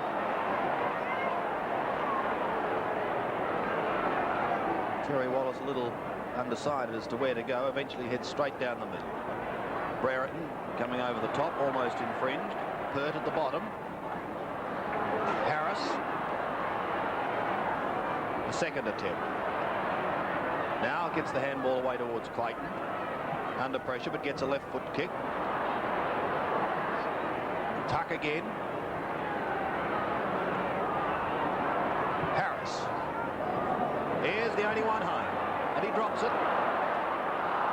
The umpire said he was pushed. 20 points the difference. Would have got a slight nudge. We'll take it from the half-back line. Robertson's kick. Rendell. Back to half-forward, side-bottom, can't do it. Mew is caught, well tackled. Not before he gets it away, however. Into the middle, Parrish, out he comes, a long sweeping handball is effective. Sidey bottom can have a shot. In towards Quinlan. O'Halloran too strong. David O'Halloran taking a fine mark on that occasion. The short pass to Russell Green. O'Halloran has taken 8 marks. And Bernie Quinlan, his opponent, has kicked 3 goals, 3. So it's been a good duel down there. Russell Green now. In towards the centre. Brereton up high. Couldn't take the mark. Harris takes the ball away. The long hand pass to Roos. On to Conlon. Conlon used his pace. Puts the ball long down towards the goals. But he's offline and through for only 1 point. So point to Michael Conlon. Makes it 19 points to margin. 100 to 81. David O'Halloran. Straight up the centre of the ground. Kennedy and Roos. Roos wins out. Ball play on by the umpire. Quick hand pass across to Carlton. Carlton snaps the ball down towards the forward area. Punched away by O'Halloran. McMahon going after it. Can he keep it in play? No, he cannot. He and Polkinghorn. The ball's forced over the boundary line as Hawthorn make an interchange. Not on camera. And DP a minute go off. Judge back on the ground. On camera, the boundary umpire puts the ball into play.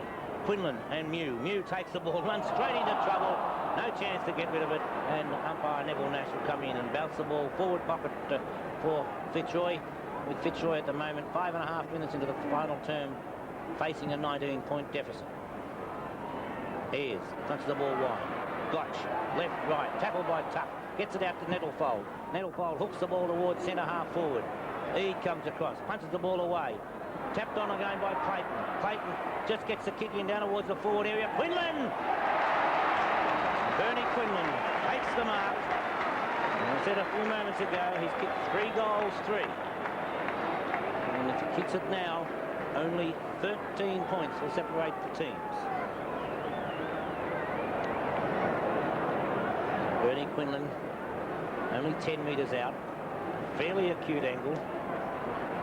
There's the board saying 19 points the margin. 15-10 to 12-9. And Bernie Quinlan puts the ball forward and brings up his 4th goal, and Fitzroy only trail by 13 points. Quinlan has scored a goal in every quarter. 4 for the day thus far. As we said in replay, it was Scott Clayton who put the ball forward under plenty of pressure. Kicks with the left foot, and Quinlan,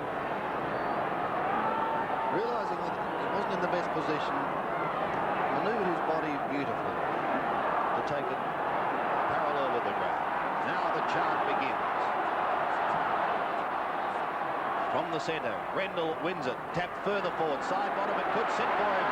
It does. He goes long. Quinlan's at the back. He'll watch it sail through. It does. Here come the Roys. 2 goals in 2 minutes and they're back in business. The scoreboard sees Hawthorn 15-10, 100. Leading Fitzroy 14-9, 93. Well, at quarter time, we saw Hawthorn and Fitzroy locked together on 34 points.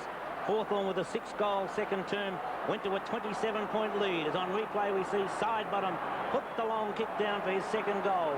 At 3/4 time it was 21 points the margin.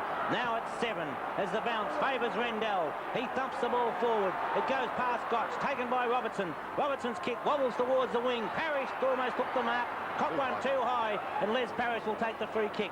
Centre wing, members side of the ground. Parrish directs play towards centre half forward. Quinlan!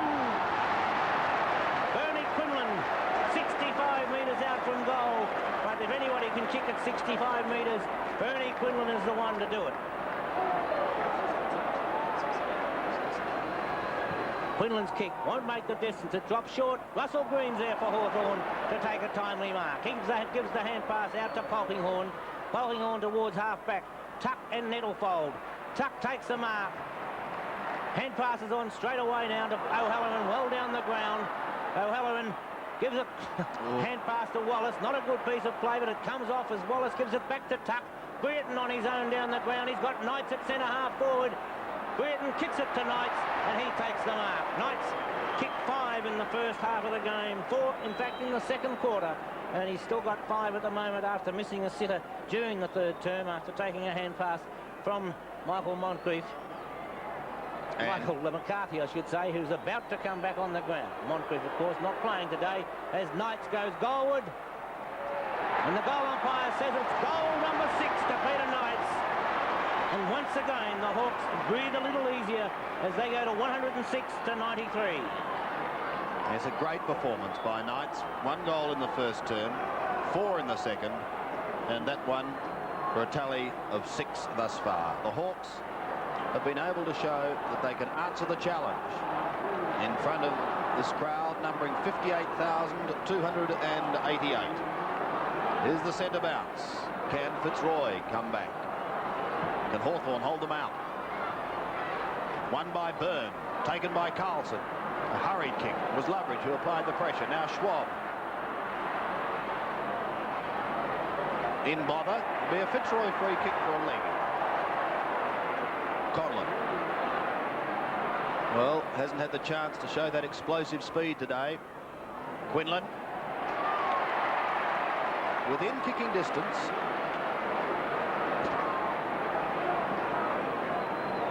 Tried last time to possibly kick the leather off it. As a result, it was not a good kick. He looks more casual in this approach. Booming drop punt. It's a beautiful kick. It's home. The quick answer, and we're back to a 7-point margin, and what a final quarter of football on 7s. Big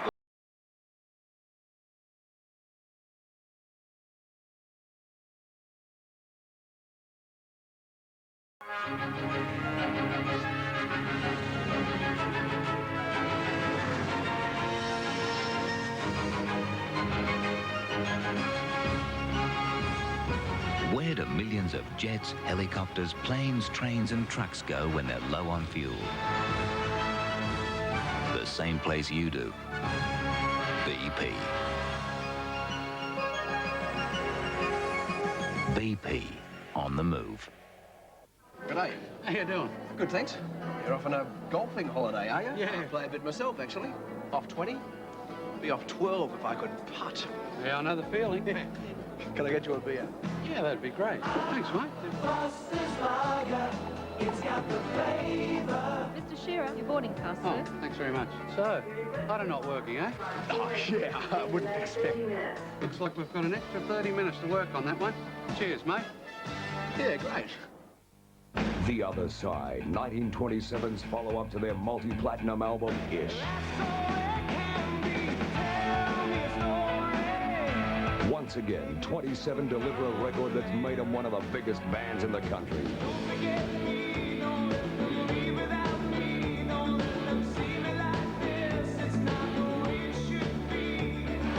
The Other Side, 1927 at their best.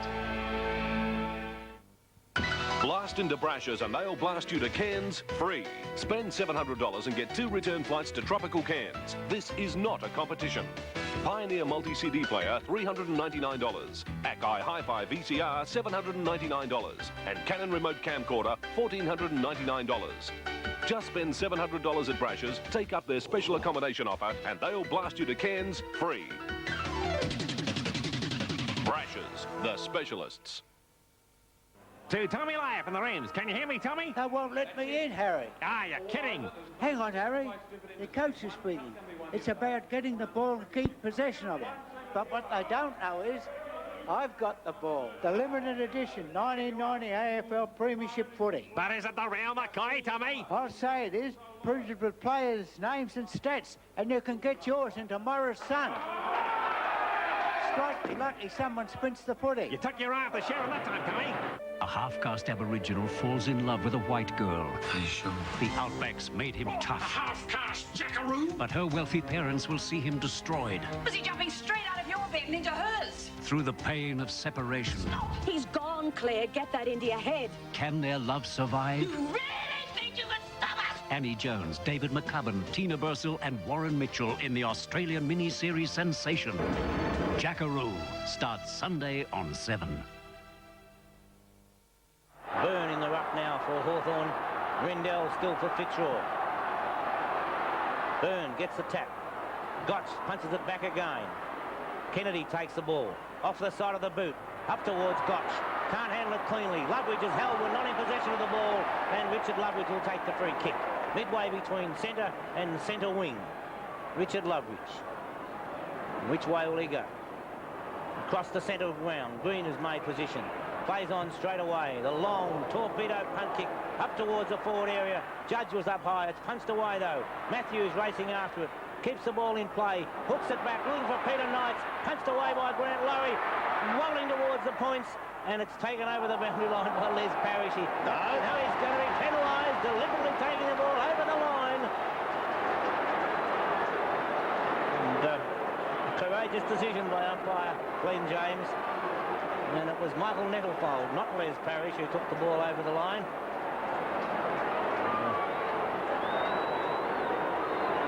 So we find now Michael Tuck from the boundary line. Right through the centre. A great goal, Michael Tuck. His first. And 13 points once again. Great pressure goal then by Tuck. Bad luck for Nettlefold. He's hardly put a foot long today. And as we watch on replay now, Grant Lowry up, punching the ball towards the goals. Bouncing across the goal line. Nettlefold coming over, taking it up, and diving for the line, but he was penalised for doing so. From the centre, Rendell, side bottom. Clayton.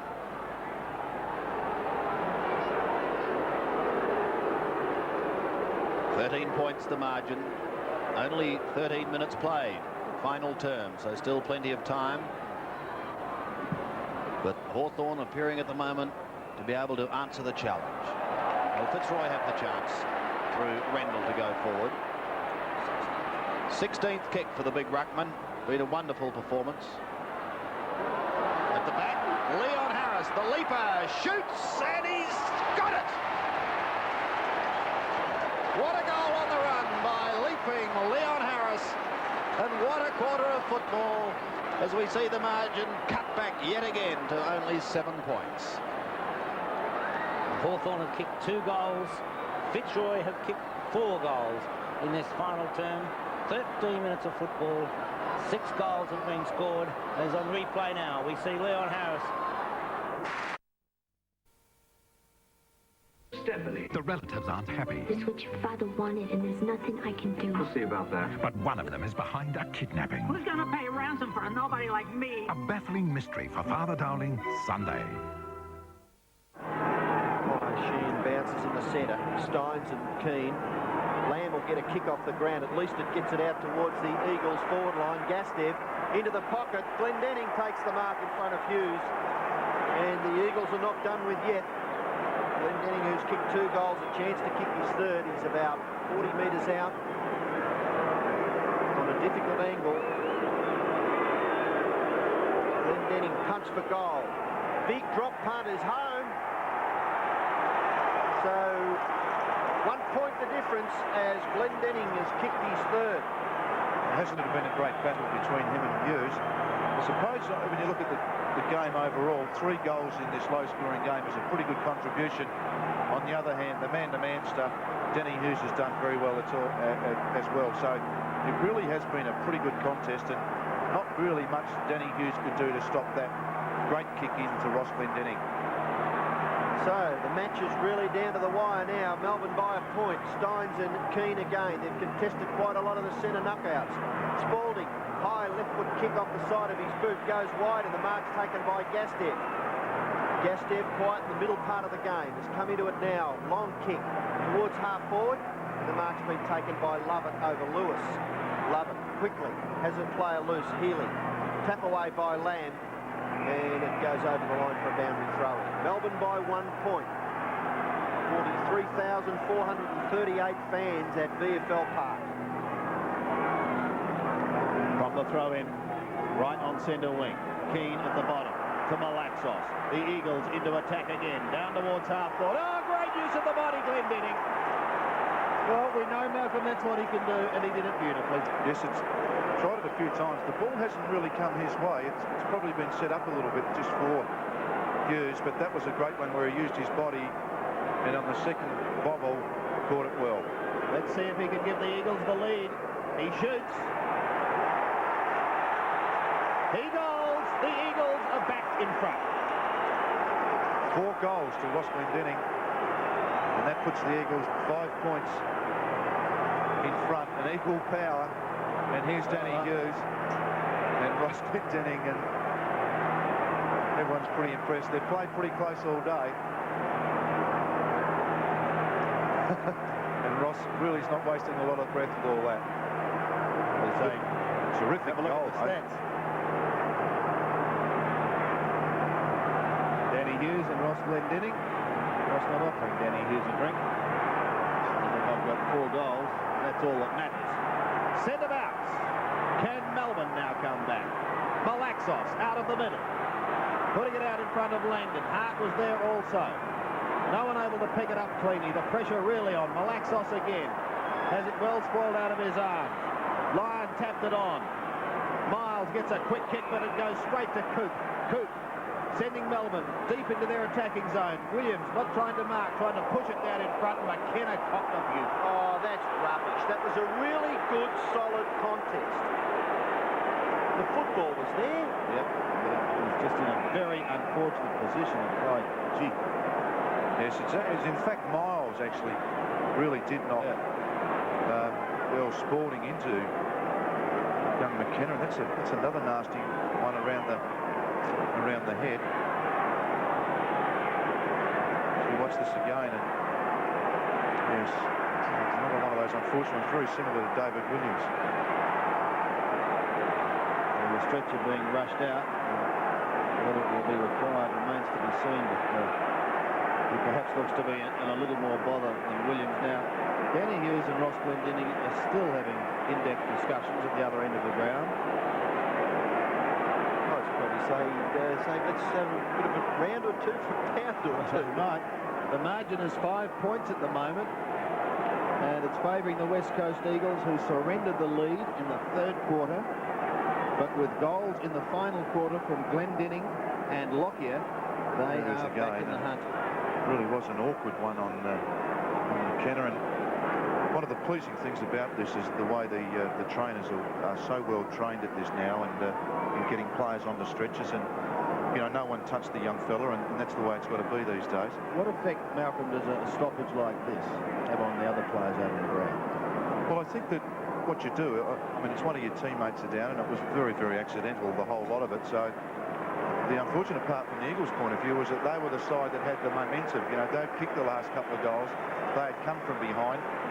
Let's just hope that young guy McKenna is okay. And as I say, you know, full marks to the trainers in the way they did that, and all the players around it really did stop and wait for the right attention for the young fella. Very disappointing for him because well, he's been one of the shining lights, particularly the young brigade, to come through the West Coast Eagles ranks this year. Yes, he has indeed. He's conscious, so that's one good sign. But obviously they're concerned about his having the upper part of his body there. Well, Wally Matera will be coming on the ground to take his place. So you can say the Eagles are down to 19 men. They lead by 5 points. We've had considerable time on, and Wilson's having a bit of a barney behind play. With him is Worsfold. Well, the pressure, the tension, it's mounting all the time. They all know that the season's going to end for one of these sides. Miles takes the kick from half-back towards centre wing. Melbourne need a goal and need it badly. Jackson over the top, almost thrown out to Hart. In fact, it was set umpire Peter Cameron. So the Demons to go forward again as McKenna is taken straight down to the rooms. The kick is long, wide up a fraction early. Lyon was there trying to push it wide. Laidley will go towards the boundary line. Can he keep it in play? He hooks it over his shoulder. Clever kick, but no one there. And once again, the mark is taken by Melbourne skipper Healy. Healy in short, and the mark's been taken by Newport. Perhaps a little too far out to score. He's got a kick from 55 metres, 14 minutes. Just over 14 minutes remaining in the match. Newport's kick to the front of the square, comes to the back, taken through from behind by Lewis. Now, I don't know whether he should do that in a close match. They're only leading by 5. They now lead by 4 points, and that could be vital. Yes, it was interesting play then, Chris Lewis. He's usually pretty well aware of what's going around him. I think he's just misjudged that. He didn't realise he had that much time to do something with the football. So Scott will kick the football in for the Eagles. Goes in short. Mark taken by Mainwaring. He took his eye off it. A few seconds before he had it, nearly flummed it. Out wide to half-back. Good punch away. First to recover, Coop. He can't do much with it, and we'll have another boundary throw in. It's on the half-forward flank for Melbourne. They trail by 4 points. We've got 13 minutes and 40 seconds left in the match. Steins and Keane. Great contest all day. Malaxos somehow gets his kick away. Towards half-forward, the mark's been taken by Lovett. Plays on, gets around Matera. Tumbling a punt over the centre. Waiting down in front, Renstead. Wide to Malaxos. Goes in towards the middle now. Will steady and spear one into half-forward. Only to see Stretch in front of Langdon. Would he not have been wiser to go as long as he possibly could have on that occasion? Well, I suppose just a shade better skill level. Stretch. Short. That one also dropping onto the chest of Steve Malaxos. Certainly picked up plenty of touches today. 30 to be precise. On half-forward. Lovett receives the hand pass, then sweeps one wide towards Healy. He does have help in the form of Johnson. Goes short in the Coop on half-back. So Doug Coop plays on. Goes over the top. Healy again. Now towards the centre wing area. Spalding takes the mark. Earl Spalding. Wobbling one. And pressured over the line on the floor. Yeah, it was terrific pressure then from Murray Rance, who just committed himself at the kick and just put enough pressure on Spalding to make him kick it out of bounds. Terrific stuff from Murray Rance. It will be Rance who will take the kick from the half-back line. He goes long. Plenty of flyers, but no one can take it. Lovett is at the back again, outwitting Matera. Straight to Healy. Great kick. So Greg Healy is at centre wing. He's going to put the Demons into attack. There's just under 12 minutes left, but that's plenty of time when you consider that Melbourne kicked 6 goals in 19 minutes in the third quarter. Worsfold gives it to Mainwaring. Back to Keane. Keane steadies, then goes with a long high left footer down towards the 50-metre line. Coming to meet it was Lockyer. Couldn't take the mark, but plays on well. Spears one in short. He was looking for Matera. At the back is Glendinning. The meat in the sandwich. Matera onto Renstead. Back to Glendinning. This could be another one. He shoots it goal. He puts it through.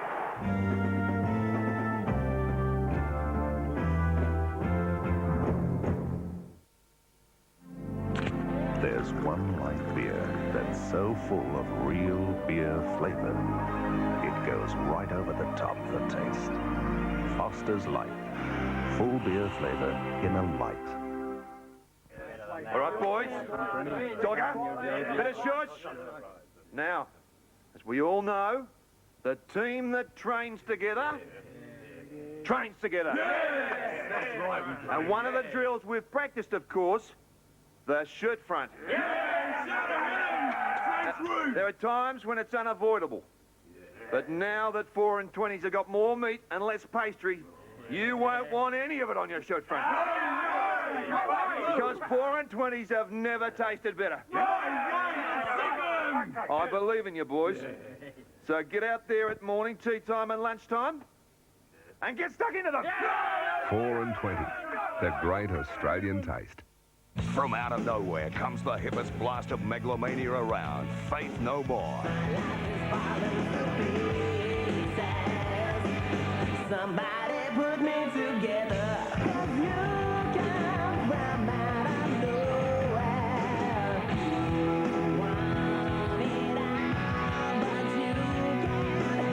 When you're sick and tired of the crap, get into the real thing. The phenomenal new album from Faith No More. Carpets are costly, aren't they? Well, here's a vacuum cleaner that really cares for carpet. It's the famous Hoover Lark from Godfrey's. Deep in the pile, unseen grit wears away the fibres every time you walk. The Hoover's beta bar action dislodges this grit, and the rotating brush lifts and revives the carpet pile. Godfrey's price for these rechecked used machines is amazing value at only $59. Make cleaning easier for yourself at Godfrey's, Caulfield South, Ringwood, Footscray, Frankston, Geelong, or the Godfrey store near you.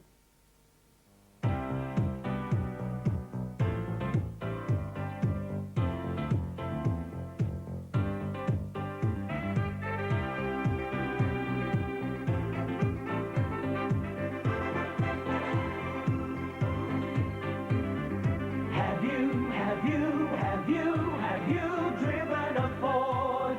Driven a Ford? Lately. A mysterious stranger becomes their desire. A forbidden love that touches two women from the same family. Was he jumping straight out of your bed and into hers? A seduction. And a scandal that could destroy them. You really think you can stop us? Because I love you! Annie Jones in Jackaroo starts Sunday on 7. For thousands of years, Aborigines were keepers of this land. But are their people and culture being wiped out? That is only me. A country practice Monday. In the centre, umpire Cameron bounces again. Keane gets it down to Renstead. A little bit too high there, the tackle by Yates and Renstead, who's been quite productive since he came off the interchange bench. Hasn't had many kicks, but his hand passes have been pretty good. Renstead kicks it up towards the full forward area. Punched away from Lockyer by Grinter. Nearly an interception there by Miles. Now there's a chance for Hughes. Coop. Oh, good tackle, Langdon. Coop again goes after it. Gets the hand pass out. Grinter, maybe advantage paid, yes. Grinter up towards the wing, mark for Spalding. Demons not done with yet. Spalding looking to play on. Lewis tackling or minding the mark. Spalding's left foot kick towards centre half forward. White at the back. Takes the mark. He's at centre half forward, too far out to score. This sparked them up like it did in the third quarter. A white mark. Newport off, Viney on, short pass, and the mark has been taken by Williams about 35 metres out directly in front. And it does give the forwards confidence, your teammates up the ground, when someone does take a mark, as Sean White distributes the ball very well to Williams. And I suppose if you're going to back someone from this distance, it'd be David Williams. Pretty good kick for goal usually. Shouldn't have trouble with the distance. Shoots for goal, the wind brings it back. It's through, 4 points the difference. The first goal to David Williams, number 15 for Melbourne. And really the first half that I suppose produced a lot of tough football, but the second half has produced the goals and some very, very skilled play. Their first goal for the quarter, Malcolm. Yes, it has. It is, Sandy. As we watch from behind the goal and we see the ball just come back nicely there, just a bit of drift, and really the goal the Melbourne side wanted. It is certainly on in this elimination final. 9.5 minutes remaining. From the middle, who can win it out? Langdon goes to ground. Coote burrowing in there. Can't get it clear. And so he'll have another bounce. And can you believe that your whole season work now relies on this last 9 minutes of football? That's what it's come down to for these two sides. Just one kick in it. Steins, but well smothered by Keane. Lovett still gets a kick wide. The race is on. Rance does it well. Spearing a hand pass back towards Mainwaring. The idea was right to get it onto Matera, but Coop intercepted. Down towards Wilson. Steadies. Pushes one in towards full forward. Scott is there. Goes for the hand pass, but he goes straight to Jackson. He's well claimed. Laidley pulled off the football. He got rid of it. Wilson, a high kick in towards full forward. But there is Jeff Miles on the last line of defence. Plays on quickly, getting the hand pass across to David Hart. Hart from the back pocket. Towards centre wing. At the back is Langdon. Recovers well. Will come in with that left foot. No, elects to use the hand pass and probably should have kicked it. Healy and Langdon again. Healy could have been shoved in the back. The ball goes over the line. He says he was shoved in the back, Peter Cameron. And so Greg Healy to take the free kick. Plays on quickly. Kicks it up towards the 50-metre line. Marking contest at the back. Malaxos nearly gathers it. Now he does. He's tackled by Lovell. At the back. Hart. Oh, held, but he didn't have it. Scott. Play on now. Advantage paid. Malaxos out wide. Keane running in towards the centre. Laurie Keane, who's tried hard all day. Long kick by Keane towards centre-half forward. One-on-one. Punched away. Melbourne defence under enormous pressure. Grinter up to it. Gets a left foot kick wide into the centre. Coots a chance and takes the mark. He can play on. Runs up towards centre-half forward. They're trying the short passes, the Demons. Chance for Spalding. At the back, Jackson. Off it goes to Williams. Over the top. Lovell punch for goal and puts it through. Magnificent goal by Melbourne, and Andy Lovell kicks his second. And Melbourne lead by 2 points. The other end of the ground, Hartman wouldn't know what was going on because Hughes and Glendinning started an all-in. Well, what a remarkable second half of football. And now Melbourne hit back after the Eagles looked to be just forging ahead again as we watch this build-up. Jackson was an excellent pickup, and Williams with the left hand off to Lovell. And Lovell, who really showed a lot of composure for a youngster, kicked the goal to put Melbourne in front. So we're back in the centre. And Melbourne have hit the front by 2 points. Stretch takes it out of the middle. Towards the 50-metre line he goes. Can Melbourne go on with the job? Can the Eagles come back? It's a mark to Matera at half-back. Plays on. Looking for Keane in the centre. Plenty of height. Hart. Right in the middle. Hooks it over his shoulder. Kicks blindly on that occasion. And goes to Lovett, who's been playing very, very well. 19 possessions for Brett Lovett. Wider to Lyon. Now Steins. Big fella can't pick it up. And sees it over the line. We saw Guy McKenna leave the ground. Dixie Marshall, any news on the young man? Sandy, he's feeling very sore and sorry for himself. He's had a very hefty kick in the ribs. He's in a lot of pain, but he will be okay. Well, that's good news for those people in Western Australia that know him. Yes, he must have also got a kick in the ribs in that, as well as the high head tackle. And a bit of concern being shown by John Todd now. We've got just over 6 minutes remaining, and there's one straight kick. Over the top line, can't really get the ball out. Worsfold Miles in there, and umpire Cameron decides to come in and ball it up again. Well, John Morty didn't have much hair on the top of his head before the start of the match, probably losing a bit as the day wears on. It's a tight match.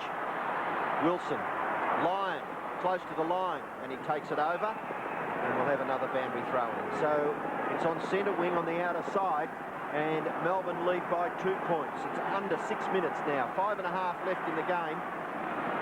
Steins over the top. Lewis can't break clear. Keane tries a quick kick out of it. There's a free kick being picked out. Lewis has been held, but he didn't have it, and he'll take the free kick for the Eagles. He goes for the long one towards centre-half forward. Oh, he nearly had it there, Lockyer. Out the back, Malaxos. Tries to get the hand pass away. Renstead, Turner, they raffle it. Renstead over the top now. Puts Miles under pressure. Quick left foot kick. Johnson. Great player, Alan Johnson, and he kicks it wide. The safety of the line. Will it go over? It's very close. Yes. Just in front of the Eagles player in Mainwaring.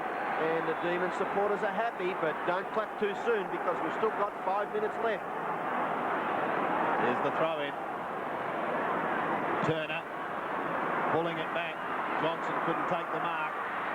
Glendinning still going. Hughes a hurried kick. And a diving mark at the bottom of the pack is a good one taken by Durst. Oh, and he's grabbed his hamstring too. I wonder if it's hamstring or cramp. Looks like just cramp. Hopefully for Jamie Dursman. He's done a very good job at centre-half back. Yes, the past fortnight has been a good one for him. Goes short to Cook, who plays on, and goes over the line on another throw-in. Gassed over the tackler. Pretty tired players, I would suggest. Yes. Been very desperate. Hasn't always been pretty. It's a final, and anything can happen as Hart fires towards goal. He's got it!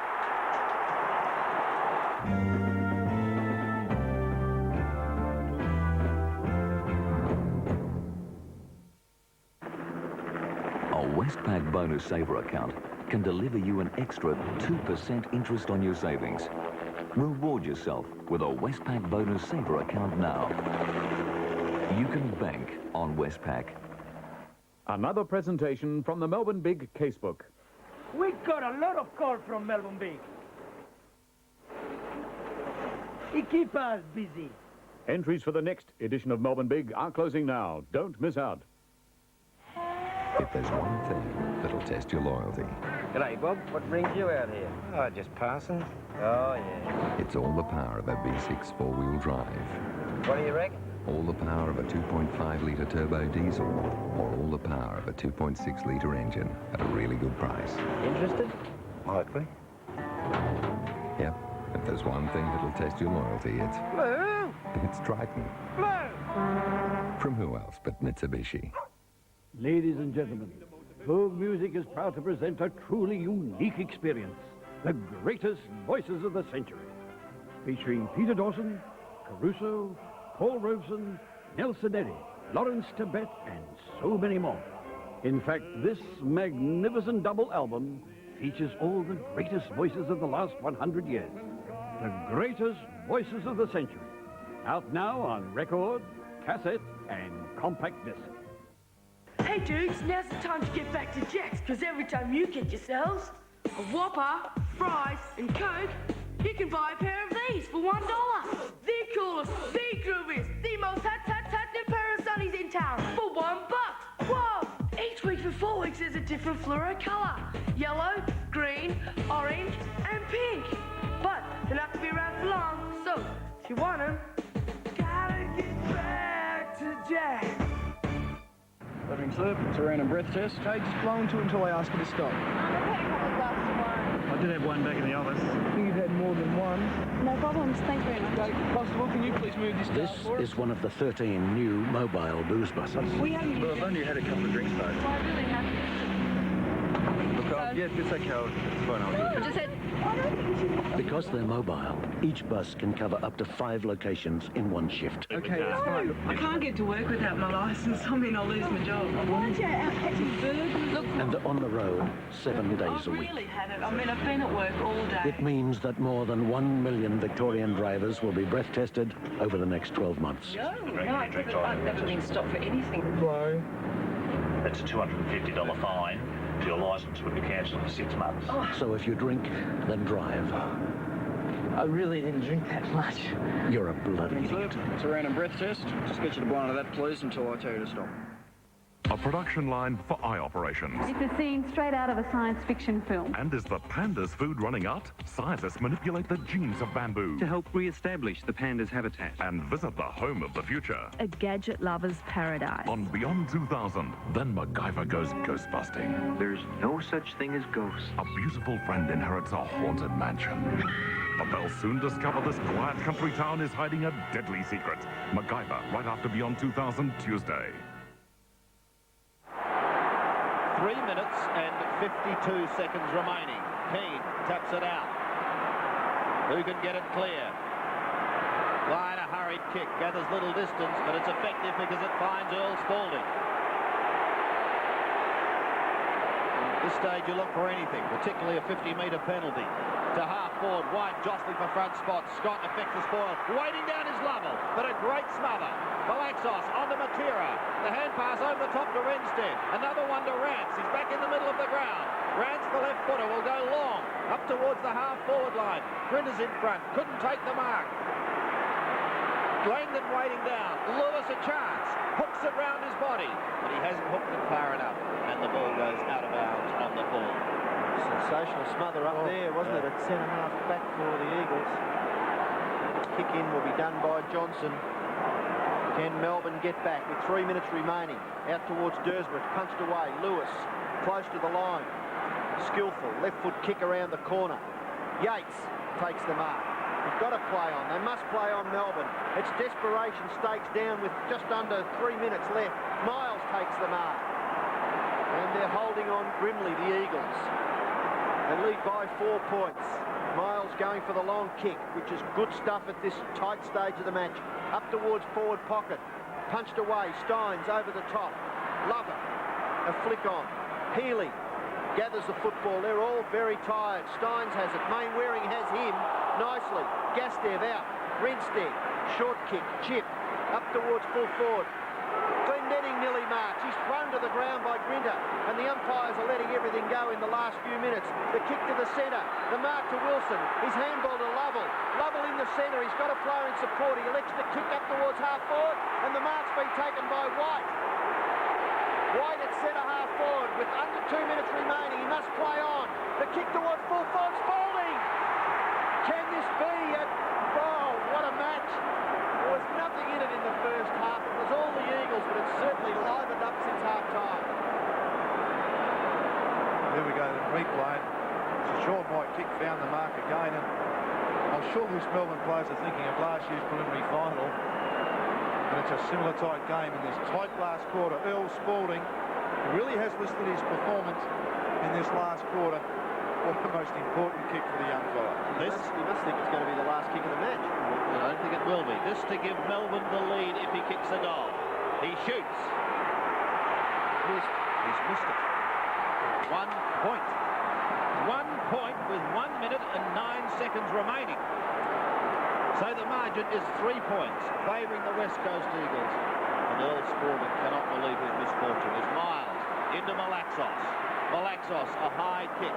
No one at home is there for the Eagles, however, and Johnson bursts clear. He's kicked one inspirational goal. Will it be another? From 55 metres, he lets fly. It goes into the square.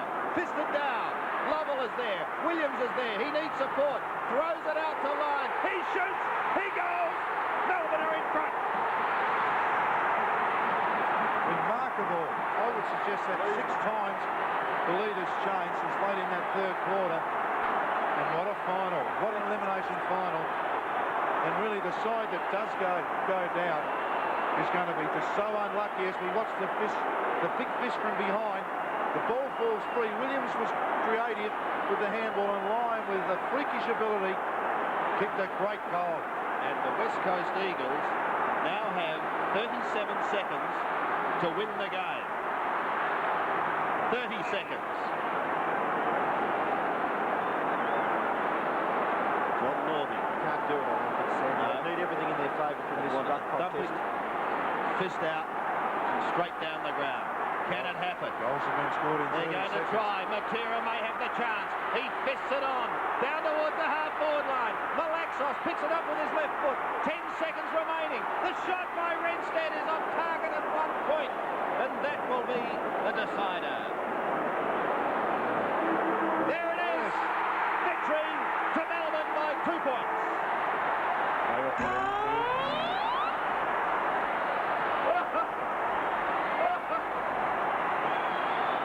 Well, what a finish. And there it is, Hughes and Glendinning. Good sportsmanship. Great sportsmanship, shaking hands.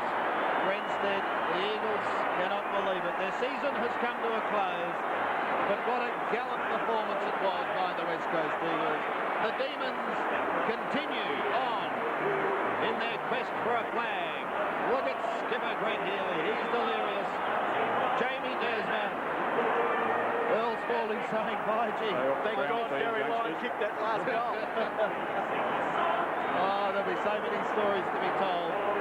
But the bottom line is, Melbourne are successful. It's really in a situation, Sandy, in a game like that where there has to be a loser, really. Oh, yes. Great joy in the Demon camp for the West Coast Eagles.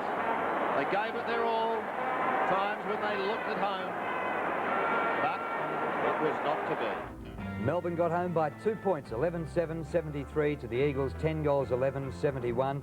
And the Eagles nearly doubled their score in the last quarter. Murray Renstead had that chance.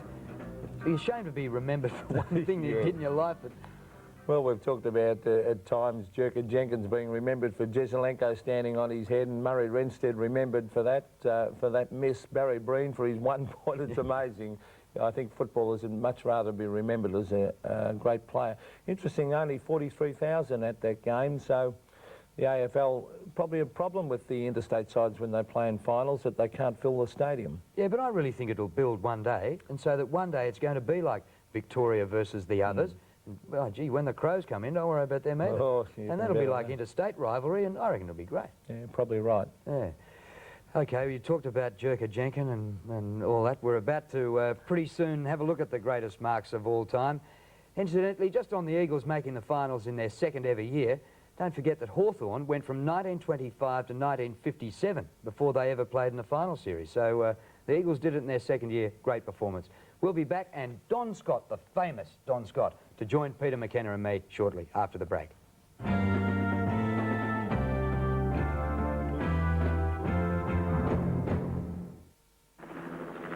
A Westpac Bonus Saver account can deliver you an extra 2% interest on your savings. Reward yourself with a Westpac Bonus Saver account now. You can bank on Westpac. Ever since we've redesigned our service stations worldwide, something's happened. Millions of new customers have switched to BP. But more than just a shiny new station, these drivers have discovered BP's advanced fuels and oils for optimum engine performance and the convenience of BP's car washes and shops. So you see, our new green stations brought them in. But it's everything else we do that's bringing them back. BP, on the move.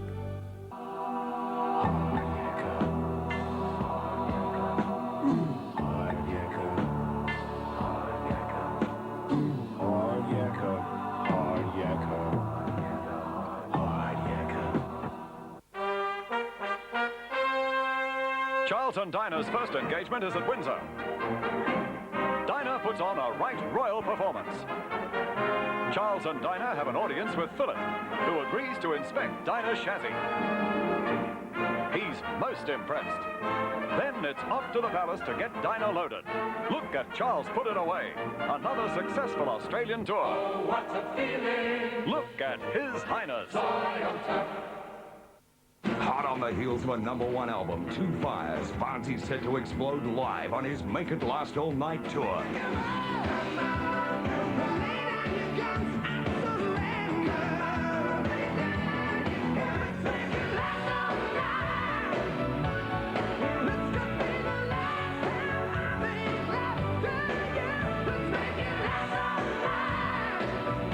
Jimmy's hitting the road with a massive live show, plus special guests, the original Stray Cats. We're gonna rock this town, rock it inside out.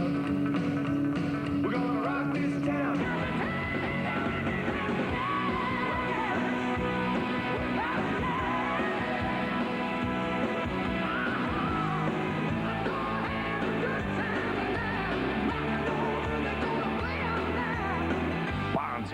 making it last all night live. Second show on sale now. Telecast via satellite around the world. Live 2 o'clock today, Collingwood versus Essendon for the 1990 AFL Grand Final.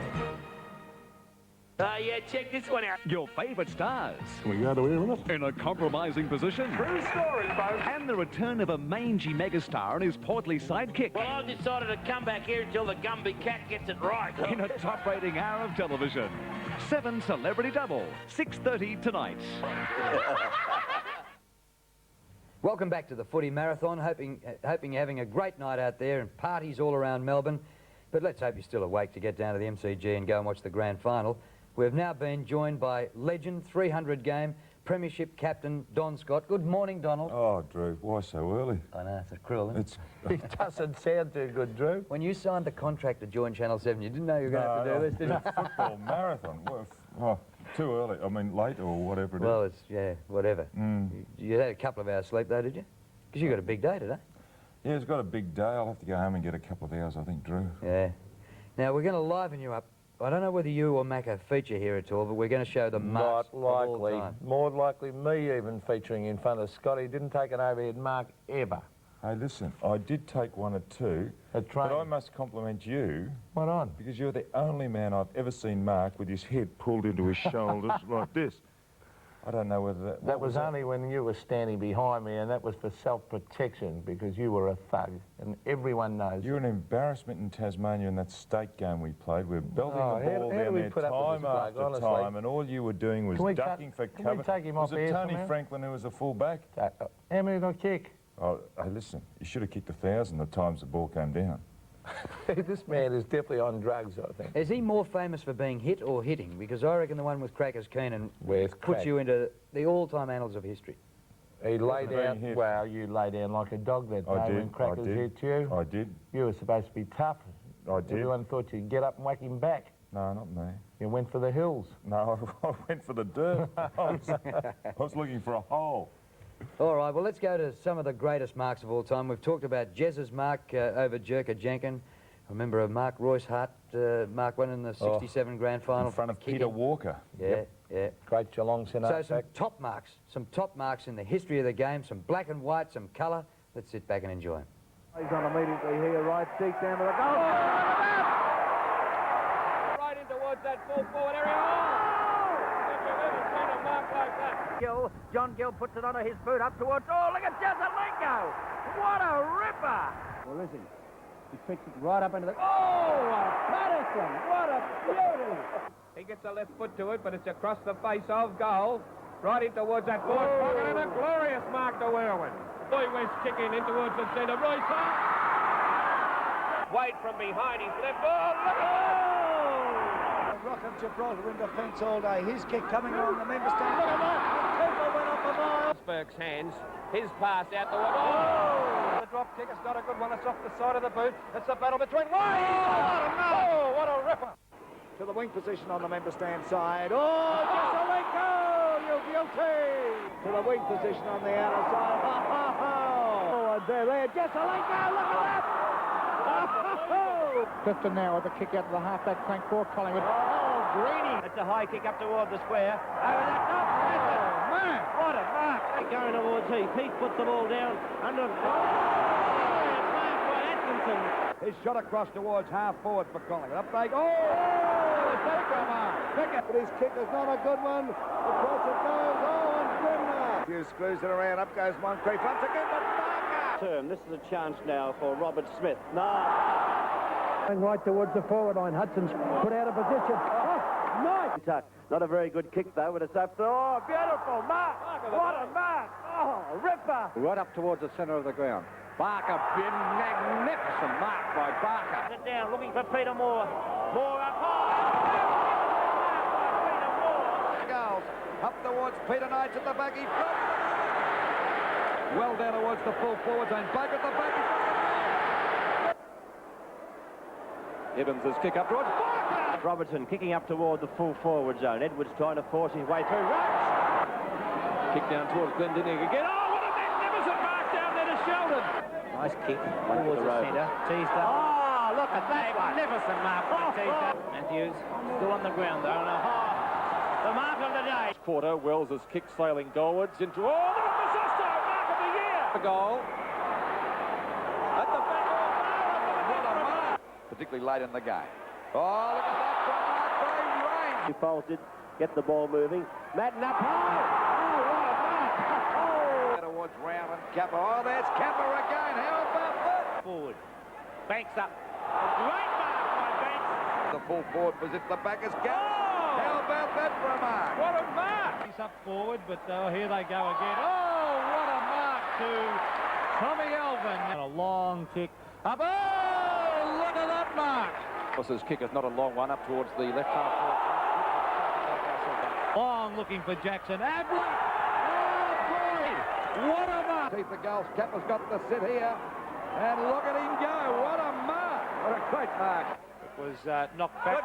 There's a great mark. Is that David Grant again? I don't think the breeze has a lot to do with it, Lou, but whatever there is, magnificent mark to McKeon. One of the best kicks in the Essendon side. Into the 10 minutes. What a mark to Ezard. What a mark. Sure on the right foot, a high ball. Up the... Oh, have a look at that for a mark. Oh, Brinter. McClure in front. Langford at the back. Oh, what a mark to Bradley. Long in towards Kappa in the square. Kappa at the back. Got the sit, the mark. What a grab. He loves those from the behind. Great play, out wide, half-back flank. Oh, what a mark. Is it a goal? No. Oh, what a mark. He's kicked to half forward. Starcevic. Oh, Silvani. Runs up towards centre wing. Chip pass intended for Burns. Wayne. To the left foot. A quick kick out of defence. It's 2-on-1, and what a mark! Pity the crowd wasn't bigger tonight. It was worthy of a final-size crowd. Whoa! A sensational mark by McCarthy. Back into their forward zone with a long kick. What a mark! To half forward. Shepard! What a mark! Burton was well held by Laffey, but Abbott has played exceptional. Thank you very much. He gets it again and kicks it high to full forward. And what a mark by Mick Dwyer. Martin from centre wing. What a leap by Honeybuck. The centre wing. Oh! Rich! From 55 metres, set sail for goal. A long high one. Oh, what a mark! Randall hooks it back in front of goal. Here's danger for North Melbourne. Lynch! A brilliant mark over the... Runs his kick inside 50. Huge pack of players. Ablett. Has he come down with that mark? That is an amazing... Some great marks there, and it's been immortalised over the years. What a mark. What a mark. We heard that a few times. But the courage those guys show, you know, we talk about courage, about going and getting a hard ball, but the courage those guys show in throwing themselves up, and there's a few of them that feature not week after week, but time and time again, and they crash to the ground, yet they can get up and do it again. Well, I'm a great believer you're born with that athletic ability. Now, you played with Peter Knights, I played with Billy Pickin. We've seen Trevor Barker, Gary Ablett, time and time again. They've got that natural spring in their legs. They can just... I remember Peter Knights could, from a standing jump, couldn't he? He could just go straight up in the air and take big marks. Well, the other thing is that they judge the ride too, Peter, on somebody. They were able to leap just at the critical moment, get the ride, and they seem to hover. It's a terrific feat. Well, Doug Wade did that a couple of times. He had a bit of bulk, but he just seemed to go and go again. Yeah, Wadey was a very, very high mark. People don't realise because he did lead out for the ball a lot as well, as Lockett does. But he had a very, very big spring, as you could see in some of those excerpts. And, well, there's no doubt about the high marks, Drew. That's what the people come... Don likes to talk about these bone-crushing jolts and people running through this bloke and that, but people really love to see the high mark. That's what really gets the crowd going. Who was the best mark you saw? Well, I reckon for his inches, the best high mark I've seen would be Trevor Barker, because you know Trevor as well as I do, and he is only a little man, and he took some huge marks. And I suppose you'd say the same about Gary Ablett, Don. Well, you do, Peter, but, you know, I played with Peter Knights, and, you know, to watch that man time and time again throw himself into the air, as we saw there a couple of times, crash to the ground, yet he got up again and he kept doing it. He's the best because I saw him consistently. OK, let's get on to more of our grand finals, and we're now going to 1973. It was Carlton and Richmond, and I suppose here a team that gets beaten one year in a grand final comes back with terrific incentive the next year.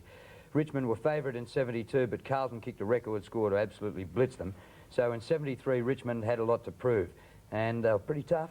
Oh, they had a great side too, didn't they? Ian Stewart, Neil Stewart. I think Paul Sproul was playing, and I remember a quote that I think it was Paul Sproul said to Tom Hafey after the game. He said that was the easiest game you've ever coached because they wanted to, you know, obliterate the humiliation of the year before Richmond, and they came out. But there's some interesting names there. There was Neil Chandler for Carlton. Neil Chandler. David Dixon was one little feature, and he was a really promising winger for Carlton. And ended up at Collingwood, David Dixon. Who did they swap him for? No, don't mention it. They swapped me to Carlton for David Dixon and Peter Marshall, little Preston Rover. But I think also that game, there's one player I'll never forget that game, Drew. Yeah. One of the greatest fullbacks of all time, and I played on him time and time again, Jeff Southby, and it's the famous Neil Baum incident. Yeah, okay. Well, it happened in the second quarter, and that's the quarter we're going to have a look at. Let's take a look at how it sat at quarter time. And it was Richmond 3-5 to Carlton 2-2. And the second quarter pretty fiery, and there was also a bit of a break in the game. Just before we go to it though, Pete, thanks for joining us at this ungodly hour. Pleasure, Drew. We're going to let you go. Have a bit of a ziz. And Bernie was very, very rude earlier, saying that it was nice of me to call in on the way home, but would you please dispel that to the viewers? I came in especially. Yeah, you'll be able to get a couple more hours and have a good day at the G later on. Yeah, thanks, Drew. Good on you, mate. 1973, second quarter of the grand final at the MCG, Richmond-Carlton. The 1973 grand final, second quarter, Carlton versus Richmond. We go into the second quarter with Richmond leading 3-5, 23 to Carlton, 2-2, 14. Carlton into attack in the second quarter. They're kicking up to the scoreboard end, but here's a chance for the pressure to be relieved. Clay coming out, gets the ball to the wing position. Crane is after it there. Walsh is after Crane. Both close to the boundary line. Walsh has it, gets a hand pass across to Bartlett. As Bartlett takes the ball, streams down past the centre wing position, drives it towards the pocket, looking for Baum. Baum's up, tries to knock the ball back. Southby comes through, close to the boundary line. He carries it over the boundary line, and the throw-in will result. Southby might have copped one there. Michael Green and Peter Jones. Jones, number 28. Jones from the behind. Neither player got a clear knock. Sproul picks it up, drives it forward. There's nobody home for Richmond as Vin Waite was waiting down there all on his own. Waite puts the ball wide to the centre wing position where Crane comes down. It's actually on half back now. Crane's left foot kick goes straight into Walsh, off Walsh and out of bounds, and the throw-in result this time on the half forward flank for the Tigers. Jones and Roberts of Richmond this time to compete for the knock. Jones in front, gets the ball down, but it's taken now by Stephen Ray. Ray's kick down forward. Green coming across, it's punched away, but it's been paid by umpire Robinson. Umpire Robinson signalling that Mike Green will get the kick. He's only 25 metres out, directly in front. Green, been a good player so far for the Tigers, making position around the field. The kick from Green. Full points. He's first. The Tigers fourth, as they go to 4-5, 23 points. 29 points, that is. Carlton 2-2-14. A 15-point margin between the sides. And Bobby, that came up 1 minute 45 seconds into the second quarter. Carlton really needing a lift at the moment. I know it's only 15 points, but they're not really looking like a premiership side. Umpire Ian Robinson. An awkward bounce, favours Brian Roberts. Roberts gets there, a backhanded knock, goes into the centre. Sproul comes across, bubbled the ball. Bartlett's over the top of it. He's still going, Bartlett. Throws the ball out, recovers it again. Good play by the young little rover as Bartlett's kick goes blindly across the ground, though. And it's Gary Crane who comes down to take them up. Crane, everything he does is he's loaded with courage. A 15-metre penalty being paid. Umpire Robinson letting all players know that if they go over the mark, it'll be 15 metres. Crane's kick, it's a good-looking kick in towards half-forward. Jezelenko coming across from behind, punches the ball away. It goes toward Walsh. Walsh recovers it, falls over the vital stage, gets a push in the back.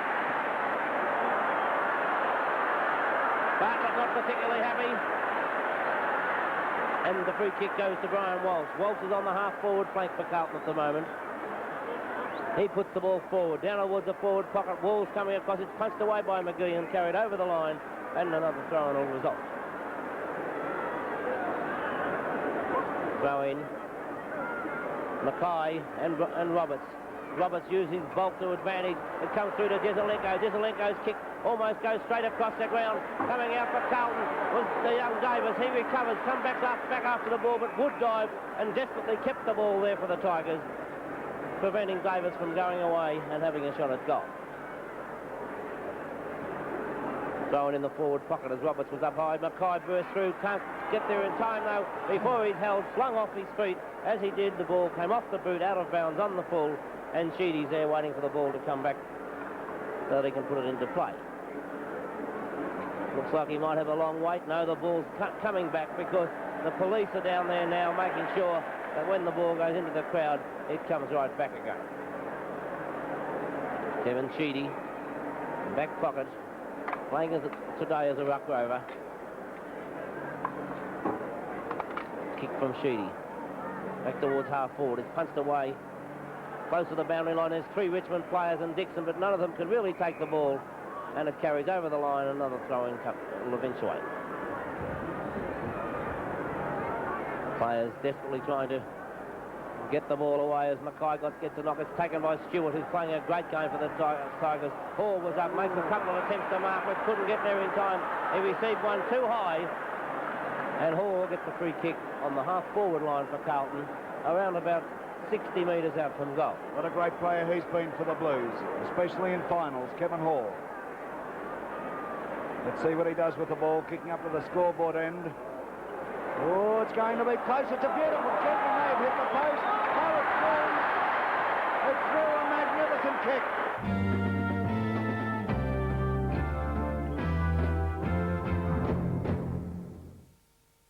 Ever since we've redesigned our service stations worldwide, something's happened. Millions of new customers have switched to BP. But more than just a shiny new station, these drivers have discovered BP's advanced fuels and oils for optimum engine performance and the convenience of BP's car washes and shops. So you see, our new green stations brought them in. But it's everything else we do that's bringing them back. BP, on the move. A Westpac Bonus Saver account can deliver you an extra 2% interest on your savings. Reward yourself with a Westpac Bonus Saver account now. You can bank on Westpac. All right, boys, bit of shush. Dogger. Everyone lying down now. A bit of visualisation before you go out there. Close your eyes, imagine it. See it happening, nice and vivid. You've got possession, you've had the first bite, and you realise that with more meat and less pastry, 4 and 20s have never tasted better. So when the runner comes round at morning tea time and lunchtime, go deep into the pockets and tell him you'll have a couple of 4 and 20s. And get stuck right into them. 4 and 20, the great Australian taste. When it comes to road holding, in any conditions, wet or dry, nothing equals Dunlop. And when Dunlop says road holding, Dunlop means road holding.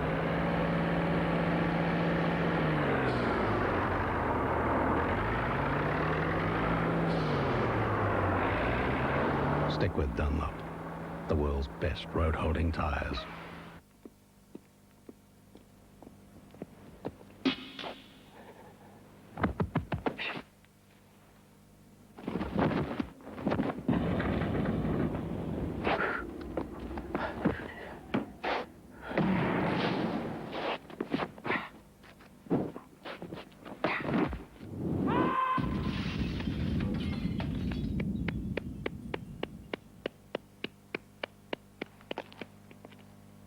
To Tommy Lapp and the Rams. Can you hear me, Tommy? They won't let me in, Harry. Ah, you're kidding. Hang on, Harry. The coach is speaking. It's about getting the ball and keep possession of it. But what they don't know is I've got the ball. The limited edition 1990 AFL Premiership footy. But is it the real McCoy, Tommy? I'll say it is. printed with players' names and stats, and you can get yours in tomorrow's Sun. Slightly lucky someone sprints the footy. You took your eye off the sheriff that time, Tommy. A renegade cop who makes his own rules. Take it easy, Dick Tracy. But someone set him up. You're under arrest, my guy. The cops want him convicted. The ballistics identified your gun as the murder weapon. The mob wants him dead. Put the word on the street. $10,000 I want. But Murphy will find justice. Someone's framed me for 3 murders. If he has to break every law there is. You remember what I told you. Charles Bronson. Don't miss Screwjack Murphy. Your action-packed movie Murphy's Law. 8:30 Wednesday on 7. A delight to see Crane with the ball now. Crane to the half-forward flank, still on that outer side. Up goes David Mackay. He'll be paid the mark. Now, if he and Jones start taking their grabs, we'll see a different Carlton.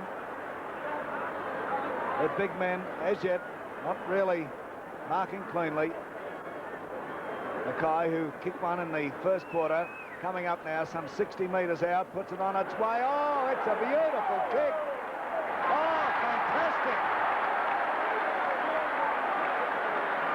Well, I didn't give him much hope of putting that through, Bobby, and the difference now will be 2 points. Richmond 4-5, 29. Carlton 4-3, 27. Mackay's kicked 2 great goals now, and both at stages when Carlton needed that lift. One in the first term, one just now. There's Mackay and Francis Burke. Burke looks to be favouring his leg a little bit still, Mike. But with the courage that Francis Burke has, if anybody can carry an injury and come through, it's Francis Burke. From the bounce, Jones was up high, forcing it forward. Sproul comes through. So too does Dixon, but he couldn't take possession of the ball. Woods there. Francis Burke intercepts. He runs into the centre of the ground. A long kick from Burke up towards half forward. Coming across, it goes straight past the pack. Barnes grabs the ball. A hand pass on to Carter. And Carter puts it right through. Full points indicated by the goal umpire. And Richmond again go to 8-point margin. Young Carter, young boy recruited from Tasmania. I said in the first term, his second game, and he's kicked 1 as Richmond go to 5-5 with Carlton on 4-3. Well, they answered that one pretty quickly, Mike. Yes, Bobby. I've got a feeling at the final siren there's not going to be much in this, if anything. I've got the feeling in my bones this is going to be as close to a draw as you'd ever want to see a football match. Bounce in the centre. Jones gets a tuck away now, out towards the flank on the outer side. Through comes Robert Walls. He's grabbed and grabbed too high, and he'll get a free. Oh!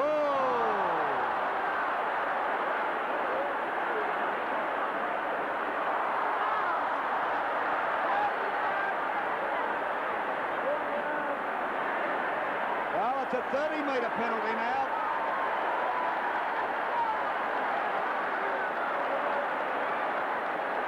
A 30-metre penalty. He's not beyond kicking it either, Mike. Walls from a long way out, but it swings out towards the pocket. Now mark paid. David Dixon.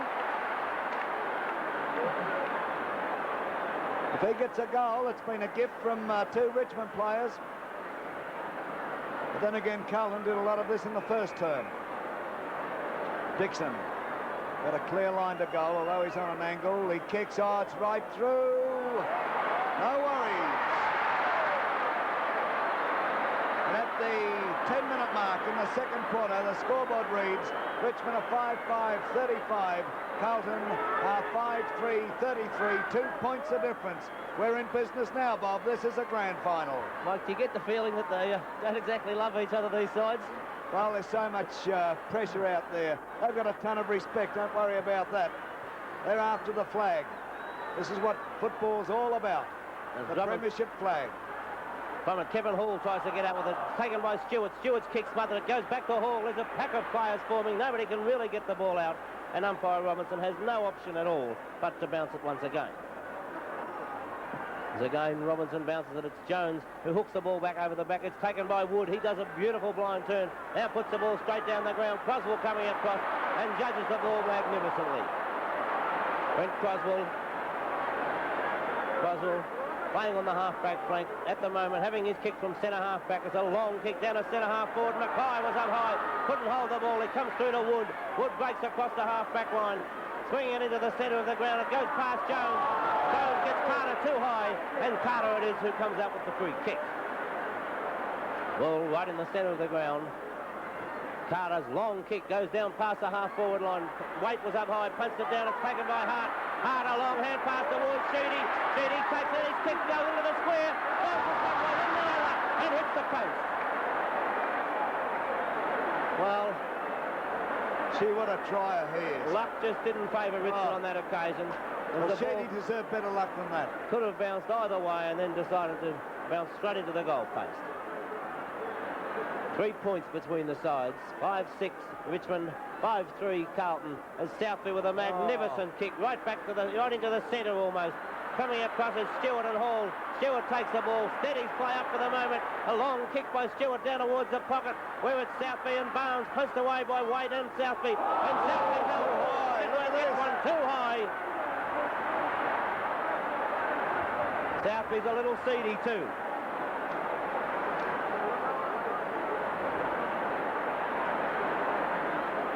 He's very seedy.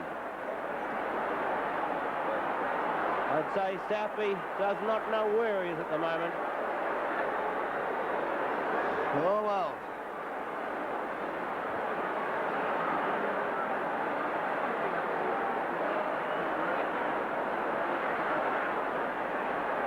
There'll be some bruised bodies around by the time the final siren goes.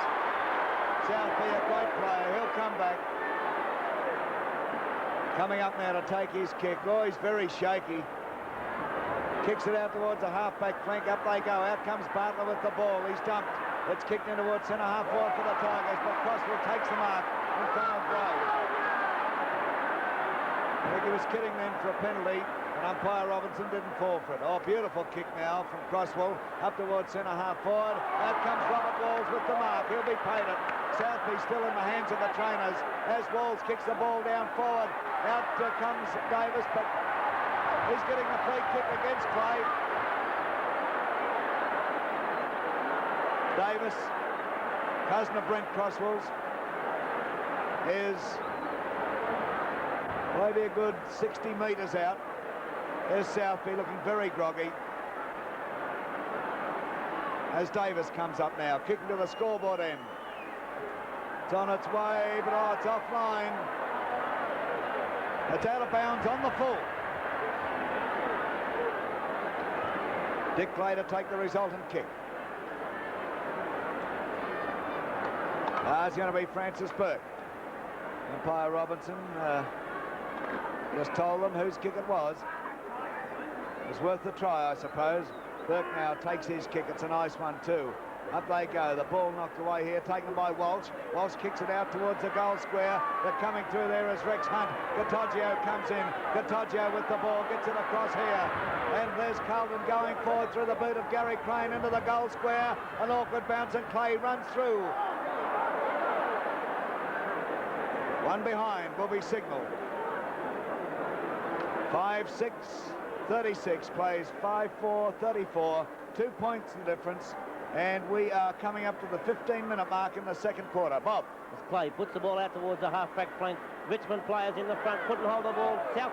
Croswell tried to burst through the pack, but it's Stroud who comes away with it, drives the ball down to the forward line. Byrne comes across, Carter outmanoeuvres him, drives the ball down towards the goal. It's right down to the square, but it's offline, and only one. No, it's not even a point. It's out of bounds, and the throw-in this time will be 5 metres from the behind post in Richmond's forward pocket. 2 points between the sides. As Roberts is up in front, gets it down, it's taken by Baum. His kick smothered, coming up. Oh! He's gone.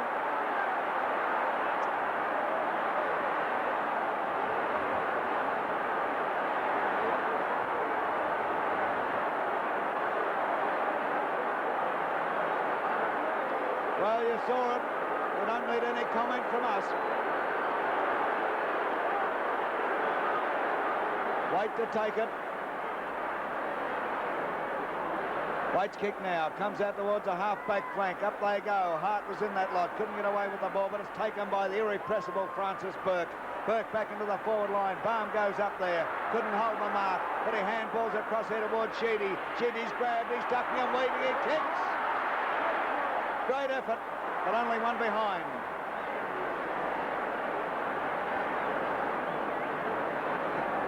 Richmond now 5-7-37. Carlton 5-4-34.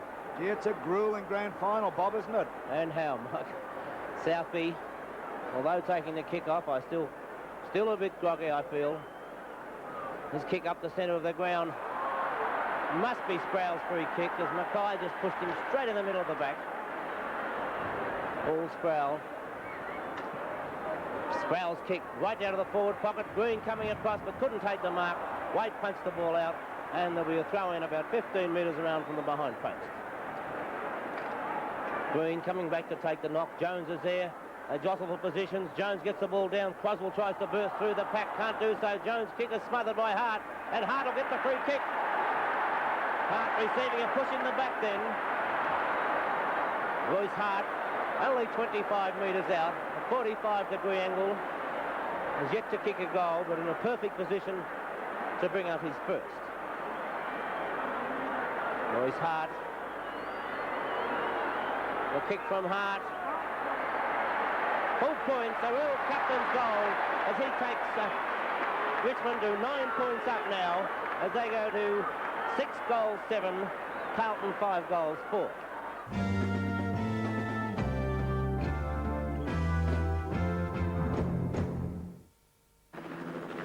A Westpac Bonus Saver account can deliver you an extra 2% interest on your savings.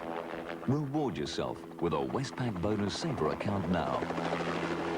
You can bank on Westpac. I'm big, now everybody knows that, but Pete, he's big too.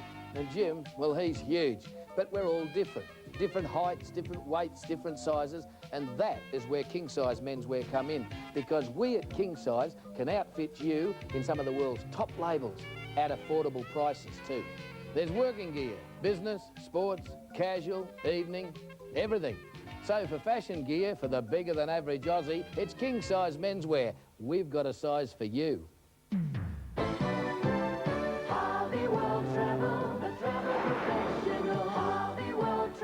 Aloha Hawaii. Creative Tours invite you to fly Continental Airlines to the paradise of the Pacific, beautiful Hawaii. Included is your accommodation, airfare, and a rental car for a day. So for some fun and sun, book now with Harvey World Travel. Harvey World Travel, the travel professional for you. Robert Selkirk, fourth-generation brickmaker, is preparing to meet his latest client. Selkirk, the only Victorian paver proven to meet the Australian standard, now being exported to Japan. Selkirk, better built bricks. Ford Mark of the Year. Your phone vote could win you a Ford Laser GL hatch. Dial the phone number on the mark you want to vote for. Mark 1, Gary Ablett. Mark 2, West Coast Eagles. Mark 3, Nicky Winburn. Sensational. Mark 4, Darren Millay. Mark 5, Michael Mitchell. The winner of the Mark of the Year will also receive a Ford Laser GL hatch. You have until 4 p.m. today to register your vote.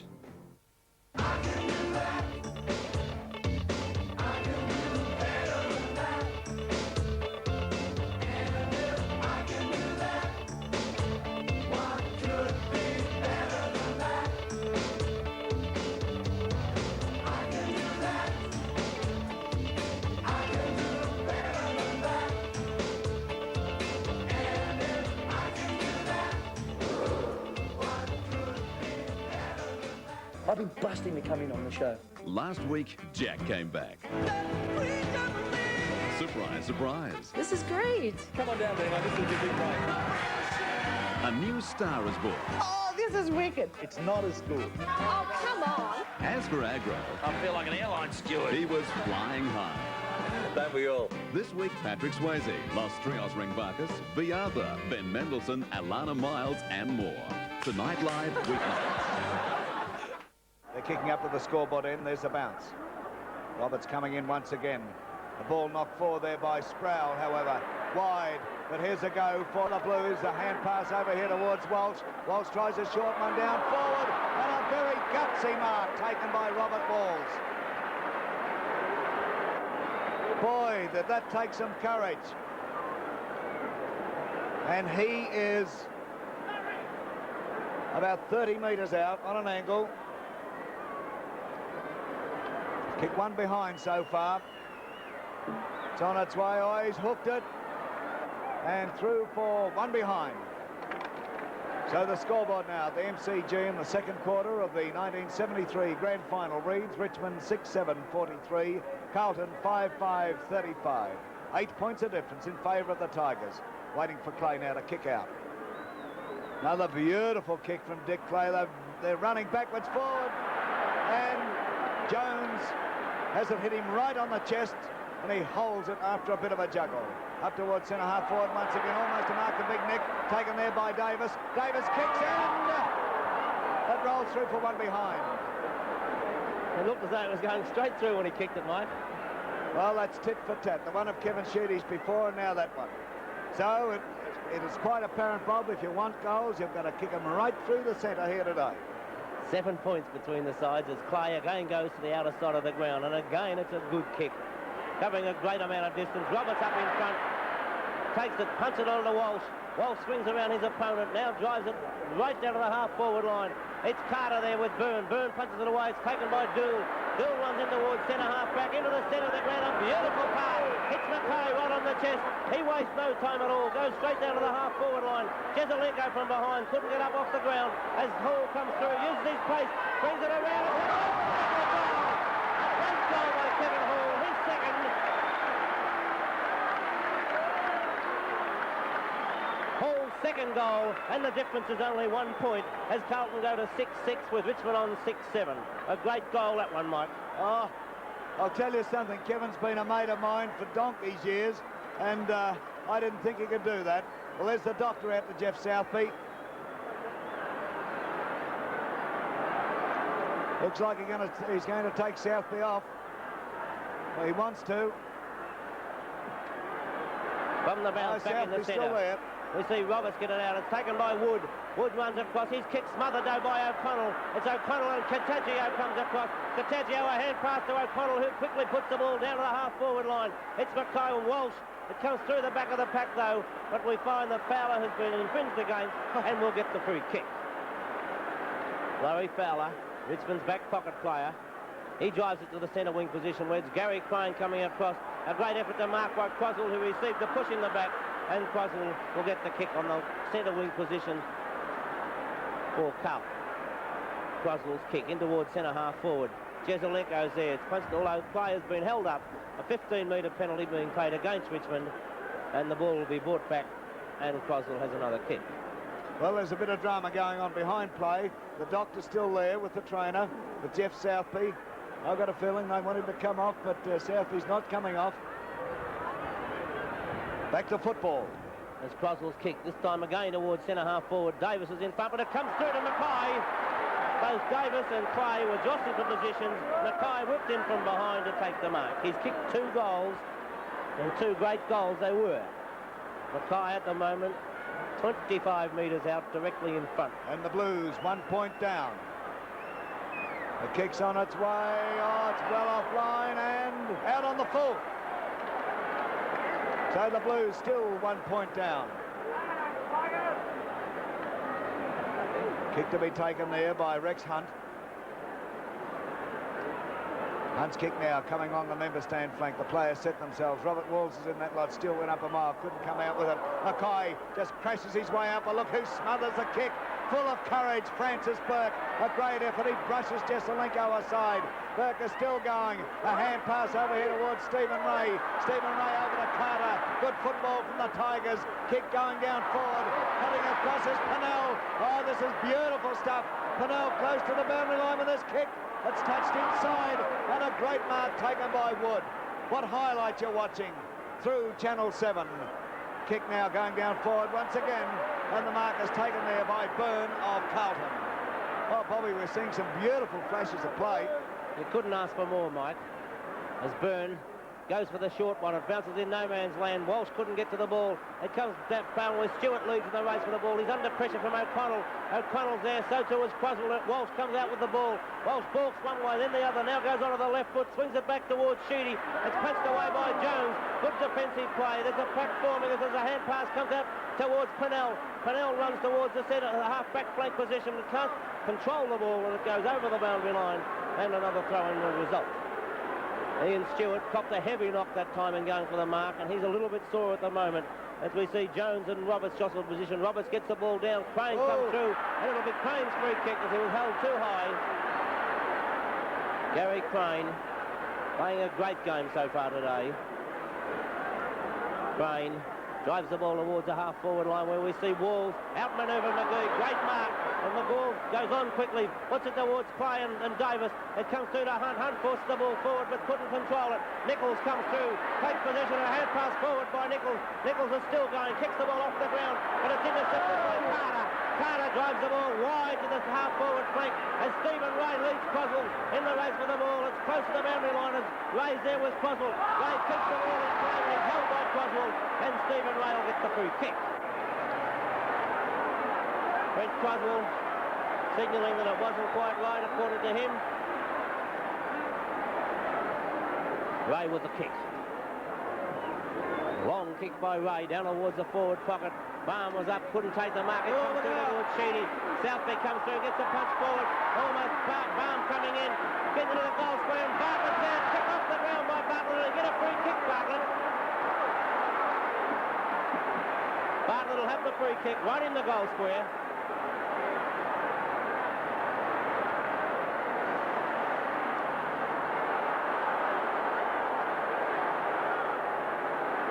Umpire Robinson indicating to the Carlton players just why the free kick was. I'm certain you saw for yourself. 1 point between the sides as Bartlett right in the goal square. Be 7 points in just a few seconds. There it is. Couldn't possibly miss that.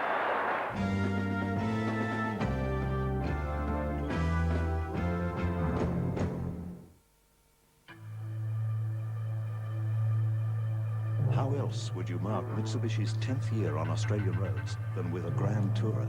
With sport seats, sport steering wheel, front air dab, rear spoiler, alloy wheels with low-profile tyres, and a modified road-hugging suspension. The Magna Grand Tourer. Grand Australian Touring under 20 grand. From who else but Mitsubishi? The Other Side, 1927's follow-up to their multi-platinum album, Ish. Once again, 27 deliver a record that's made them one of the biggest bands in the country.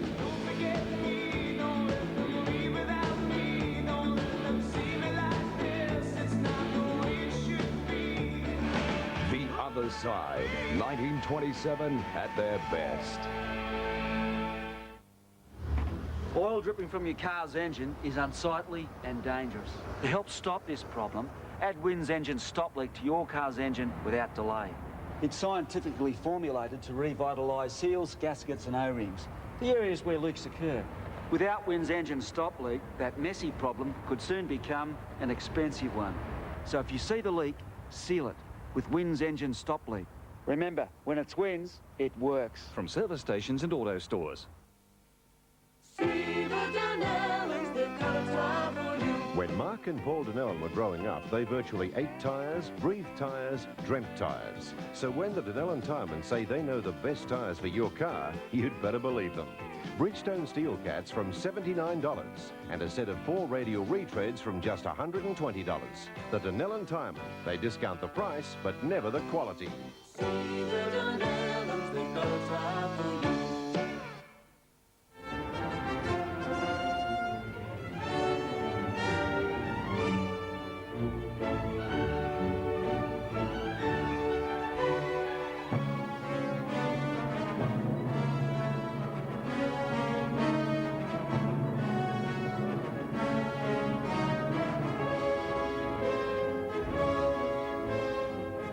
The difference between the best and the rest in hire is black and white and orange. Almost every smoker knows what it's like to run out of puff.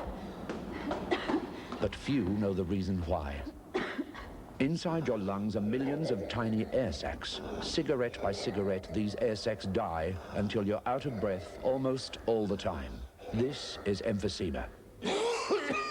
9 out of 10 average smokers have the beginnings of emphysema. Fortunately, there are some who quit smoking before they quit breathing. Call for information now. The Eastside Spectres take on the Brisbane Bullets, and the North Melbourne Giants battle the Perth Wildcats. The semi-finals, 12 noon Sunday on 7.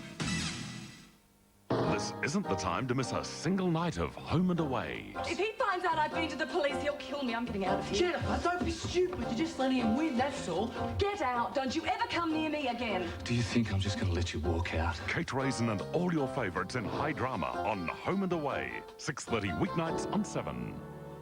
In the centre, Ian Robinson bounces the ball. Players move in and up they go. Green is there, gets a tap away. Sproul runs into Crosswell. That's a chance for Sheedy to drive the Tigers forward. A nice hand pass over here towards Walsh. The Tigers playing good football now as the ball goes down towards Barham and Southby, but Hart cutting across, getting away from Dool, takes the mark. Is he a champion or is he a champion? Royce Hart has kicked one. Goes a heck of a long way out now. Umpire Robinson bringing Hart around. He's the type of fellow who could kick this. He's almost against the boundary line. Some 55 metres out, and what's he done? What did I tell you? He's put it right through his second, and that was a beautiful goal, Bobby. You've heard about captain's goals, Mike. Well, that was one to take Richmond to a 13-point lead as they go to 8 goals 7 with Carlton on 6 goals 6. Well, I feel at the moment, Mike, that Carlton are going to have to make a few positional changes at half-time, as they're not really, although they're still only 13 points down, it's been more the way they've gone about it. And I think they need a lift at the moment, and you may find some different positional moves at half-time. From the bounce, and we see Jones get it forward. Walsh couldn't quite handle the ball. It's picked up by Green. Green's kick goes straight to Stephen Ray. He wastes no time in getting it forward. A hand pass across to Hart. Hart pulls around an opponent now, drives the ball towards the big ones, but unfortunately he's hooked it, and it's offline. Only 1 point result. 1 point to Hart makes the margin now 14 points as Richmond go to 8-8. Carlton 6-6. Well, you've got 36 gladiators out there who know what it's all about. As Southby kicks on, it's a beautiful kick deep to the halfback flank on the outer side. Green spoils Jones. Chance here for Carter. Couldn't quite pick the ball up, and it's Hart once again. Oh, look at that fella go. But his kick goes right into the arms of Philip Pennell. Thought there was going to be a clash on there for a stride as Pennell, from the centre-half back posse, kicks back in towards the centre of the MCG. Over the centre, actually. Up goes Mackay from behind. Jesselenko breaks clear. Kane is after him. Jesselenko still going. He's over, as you can see. McGee tackles him. Hand passes to Robert Walls. Walls down in the forward zone, but here's Francis Burke again. Burke, a kick to the half-back flank on the outer side, and McGee marks. Oh, heck, it's damn near impossible to get the ball past Francis Burke. Kick to the wing position. Up goes Hart. Pennell knocks it away. It rolls over the boundary line. There'll be a throw-in on the wing position on the outer side. 29.5 minutes into the second quarter. Green and Jones going for it. Green gets a tap away here. Goes to Pennell, however. Pennell can't break clear. Gets it across to Dool. Dool, his kick actually goes further into Richmond's territory. He was under so much pressure. Stephen Ray gets it over to Hart. Hart can't break clear. Carlton fans singing out, holding the ball. Crossball. A free kick going to Stephen Ray. Ray's on the half-forward flank on the outer side. Oh, he's an enormous distance out. He couldn't possibly kick this. Ray's kick, though, going to the edge of the goal square. The big men fly. The ball bounces, but through comes Crosswell, relieving the pressure. Crosswell out towards a half-back flank. Through they come, taken there by Dixon. Woods after Dixon. Dixon tries one towards Walsh. Walsh gets an awkward bounce of the ball, and through comes Burke. Burke of Richmond, a long one. Down forward once again. Almost a mark to Barham. Barham screws it around. He's put it through. That's Barham's first. Barham's first goal takes Richmond to 9 goals 8. 20 points lead, almost to half-time. A good lead for the Tigers as they go into the half-time break. They've been trying to make it 26, I know, as Carlton badly need a goal. Bobby, in this grueling type of grand final, and that's what it is. That lead of 20 points is one heck of a big lead. Back in the centre, Jones gets a tap away this time. It's in Carlton's territory. Through comes McGee, however. McGee just can't see where to kick it, so he steadies and kicks down towards centre half forward. Bill couldn't hold him up. Through comes Byrne. It'll be Stewart's free. Stewart got a bit of a limp up. His left foot kick goes out towards the pocket on the outer side, and Byrne takes the defensive mark. Byrne of Carlton. Desperate stuff. Richmond winning in the battle of the desperados at the moment, and Michael Green on his own takes the mark. Richmond keeping the pressure up. They know that once they relax pressure, Carlton will whip back with a couple of quick ones. Michael Green, nice kick. Oh, it's a beautiful kick, not a nice one. Here's a go for Roberts, and he's gone. The Wild. Richmond doing everything right at this stage, and they're keeping the pressure right on, putting it on and keeping the foot down. Roberts is on an angle. You can see not all that far from the boundary line. Oh, he went to pass it, I think. And now he's going to have a shot. He's only about 20 metres out. A straight kick will do, and it was. There's another one. And as you said, Bobby, a 26-point lead at half-time would be a distinct advantage, and they've got it now. Well, it's virtually 5 goals, Mike. 10 goals, 8. 6 goals, 6. 5 goals because it's that 4-goal-2 margin. It's 5 kicks that Carlton need to be back in business. Richmond really applying the pressure, and one of the players responsible, the morale booster that when Burke streamed away from down the ground, took the ball away from Walsh and drives it down, particularly when the players know that he's playing under a cloud, that he's got to use all his courage just to be out there. And when he does things like that, how it lifts the side. He's not keen at all either, is he? Bouncing the ball in the centre. Up they go. Jones got his hand to it. Through came Crosswell. Couldn't get the run of it. There's Percy Jones still in there battling for the ball. Taken by Crosswell. Crosswell, a quick hand pass to Crane. Crane, a high one. Over the centre. Up goes Mackay. Burke was in there. A chance here for Jesselenko. Jesselenko punches it into a handy position for David Dixon. Dixon's kick. It's through. That's his second. And don't sell Carlton out yet. They're still in there. Dixon, 2 goals in this term. 7-6 now, Carlton. Trailing Richmond 10 goals, 8. Well, Jessup put it in beautiful position for him. Another long quarter as we wait for the ball to be returned. Siren about to go for half-time at any given moment.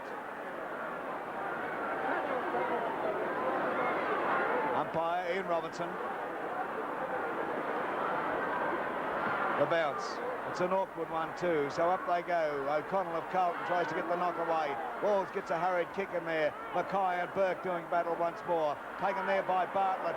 Bartlett, oh, beautiful footwork. Gets one high down towards centre half forward. Players fly. And it's Stephen Ray putting the ball further into attack. Up goes Roberts once again, and he's marked. Roberts has kicked one.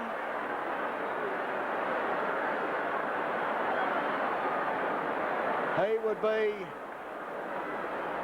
a good 60 metres out.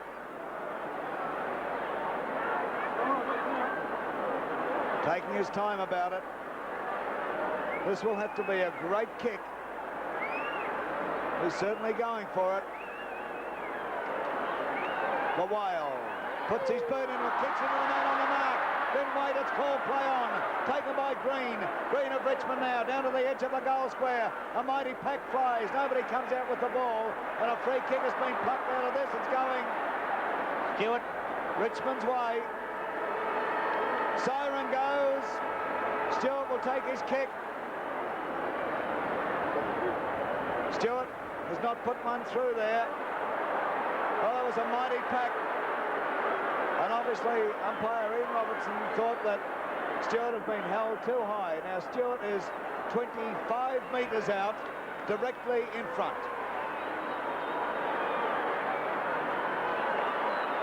The triple Brownlow medalist runs in. It's on its way, and it's a goal after the siren for the Tigers. And at half-time in the 1973 Grand Final, the scoreboard at the MCG reads Richmond 11-8, 74 to Carlton 7-6.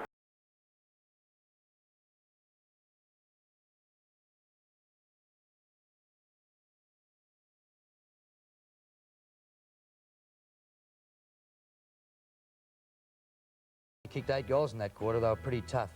I mean, incidents in grand finals have been, you know, turned into history. Now, when it's the last chance, does a coach go out and say, righto, you've got to fix up Barvike, who's the big trouble to us, and if you get 8 weeks, don't worry about it, serve it next year? Well, there has been cases of that, I must admit. There has been cases. We won't mention any names, but there has been cases of it. And really, when you come to think of it, it's really a do-or-die effort. You mightn't get the opportunity again, but that side has come in. But it's a real all-out effort. Well, I mean, is that fair? I mean, if a bloke is the top player and could kick 12 goals, should he be allowed to kick the 12 if he's good enough, or should he be just taken? Well, we could argue this all night, couldn't we? Is it fair? Is it unfair? I suppose that's. Well, I sort of know the stance you're going to take. No, it's not. You know, it's not sportsmanlike, I suppose. But it's a game of crisis, I think, football, and you know, people go along and they all roar when we see an incident happen, and they also applaud the good side of it too. You know, basically, you like to see good, hard football, and it's a pity when that side of it does creep in. Yeah. Incidentally, in that year, Richmond won the flag in all grades. It was the first time since 1950 that had happened. Essendon did it in 1950, and it hasn't been done since 1973. Pretty hard to win in all grades these days. Well, it is, and I mean, I suppose Melbourne could have had the chance. You know, in hindsight, they've got 2 teams in the grand final today, the under-19s and seconds, and really had their seniors applied themselves just a little better, they could have been there too. But incidentally, that crowd that was there, nearly 117,000, and that number hasn't been topped since that particular date. So a lot of people are interested in football. I'll say. We're going to come back after the break with a moment of triumph for Essendon as we look back at 1984.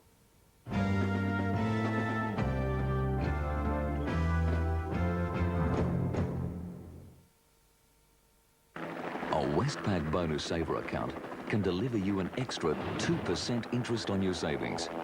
Reward yourself with a Westpac Bonus Saver account now. You can bank on Westpac.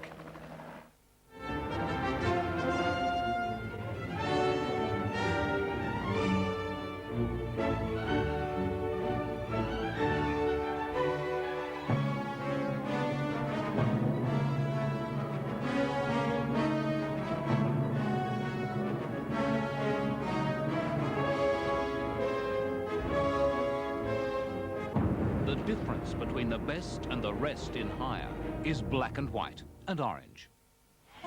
If there's one thing that'll test your loyalty, G'day, Bob. What brings you out here? Oh, just passing.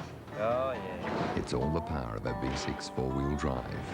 What do you reckon? All the power of a 2.5-litre turbo diesel, or all the power of a 2.6-litre engine at a really good price. Interested? Likely. Yep. If there's one thing that'll test your loyalty, it's Triton. From who else but Mitsubishi?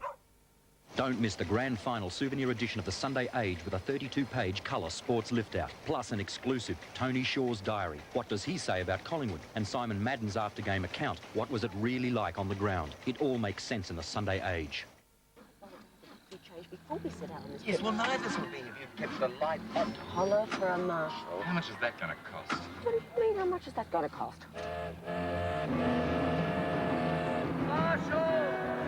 It only costs $10 to holler for a Marshall, plus the normal price of the replacement battery. So holler for a Marshall 7 days a week. I wonder how much they'd charge to replace a husband. Oh, remember me? And now here's Don. The winner of the Gold Logie is...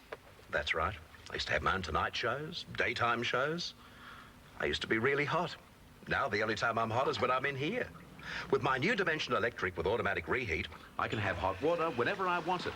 And the new Dimension Electric rate is the cheapest around. Now, if you'll pardon me, I want to get out of the bath. New Dimension Electric. It'll still be hot even when you're not. When it comes to road holding, in any conditions, wet or dry, nothing equals Dunlop.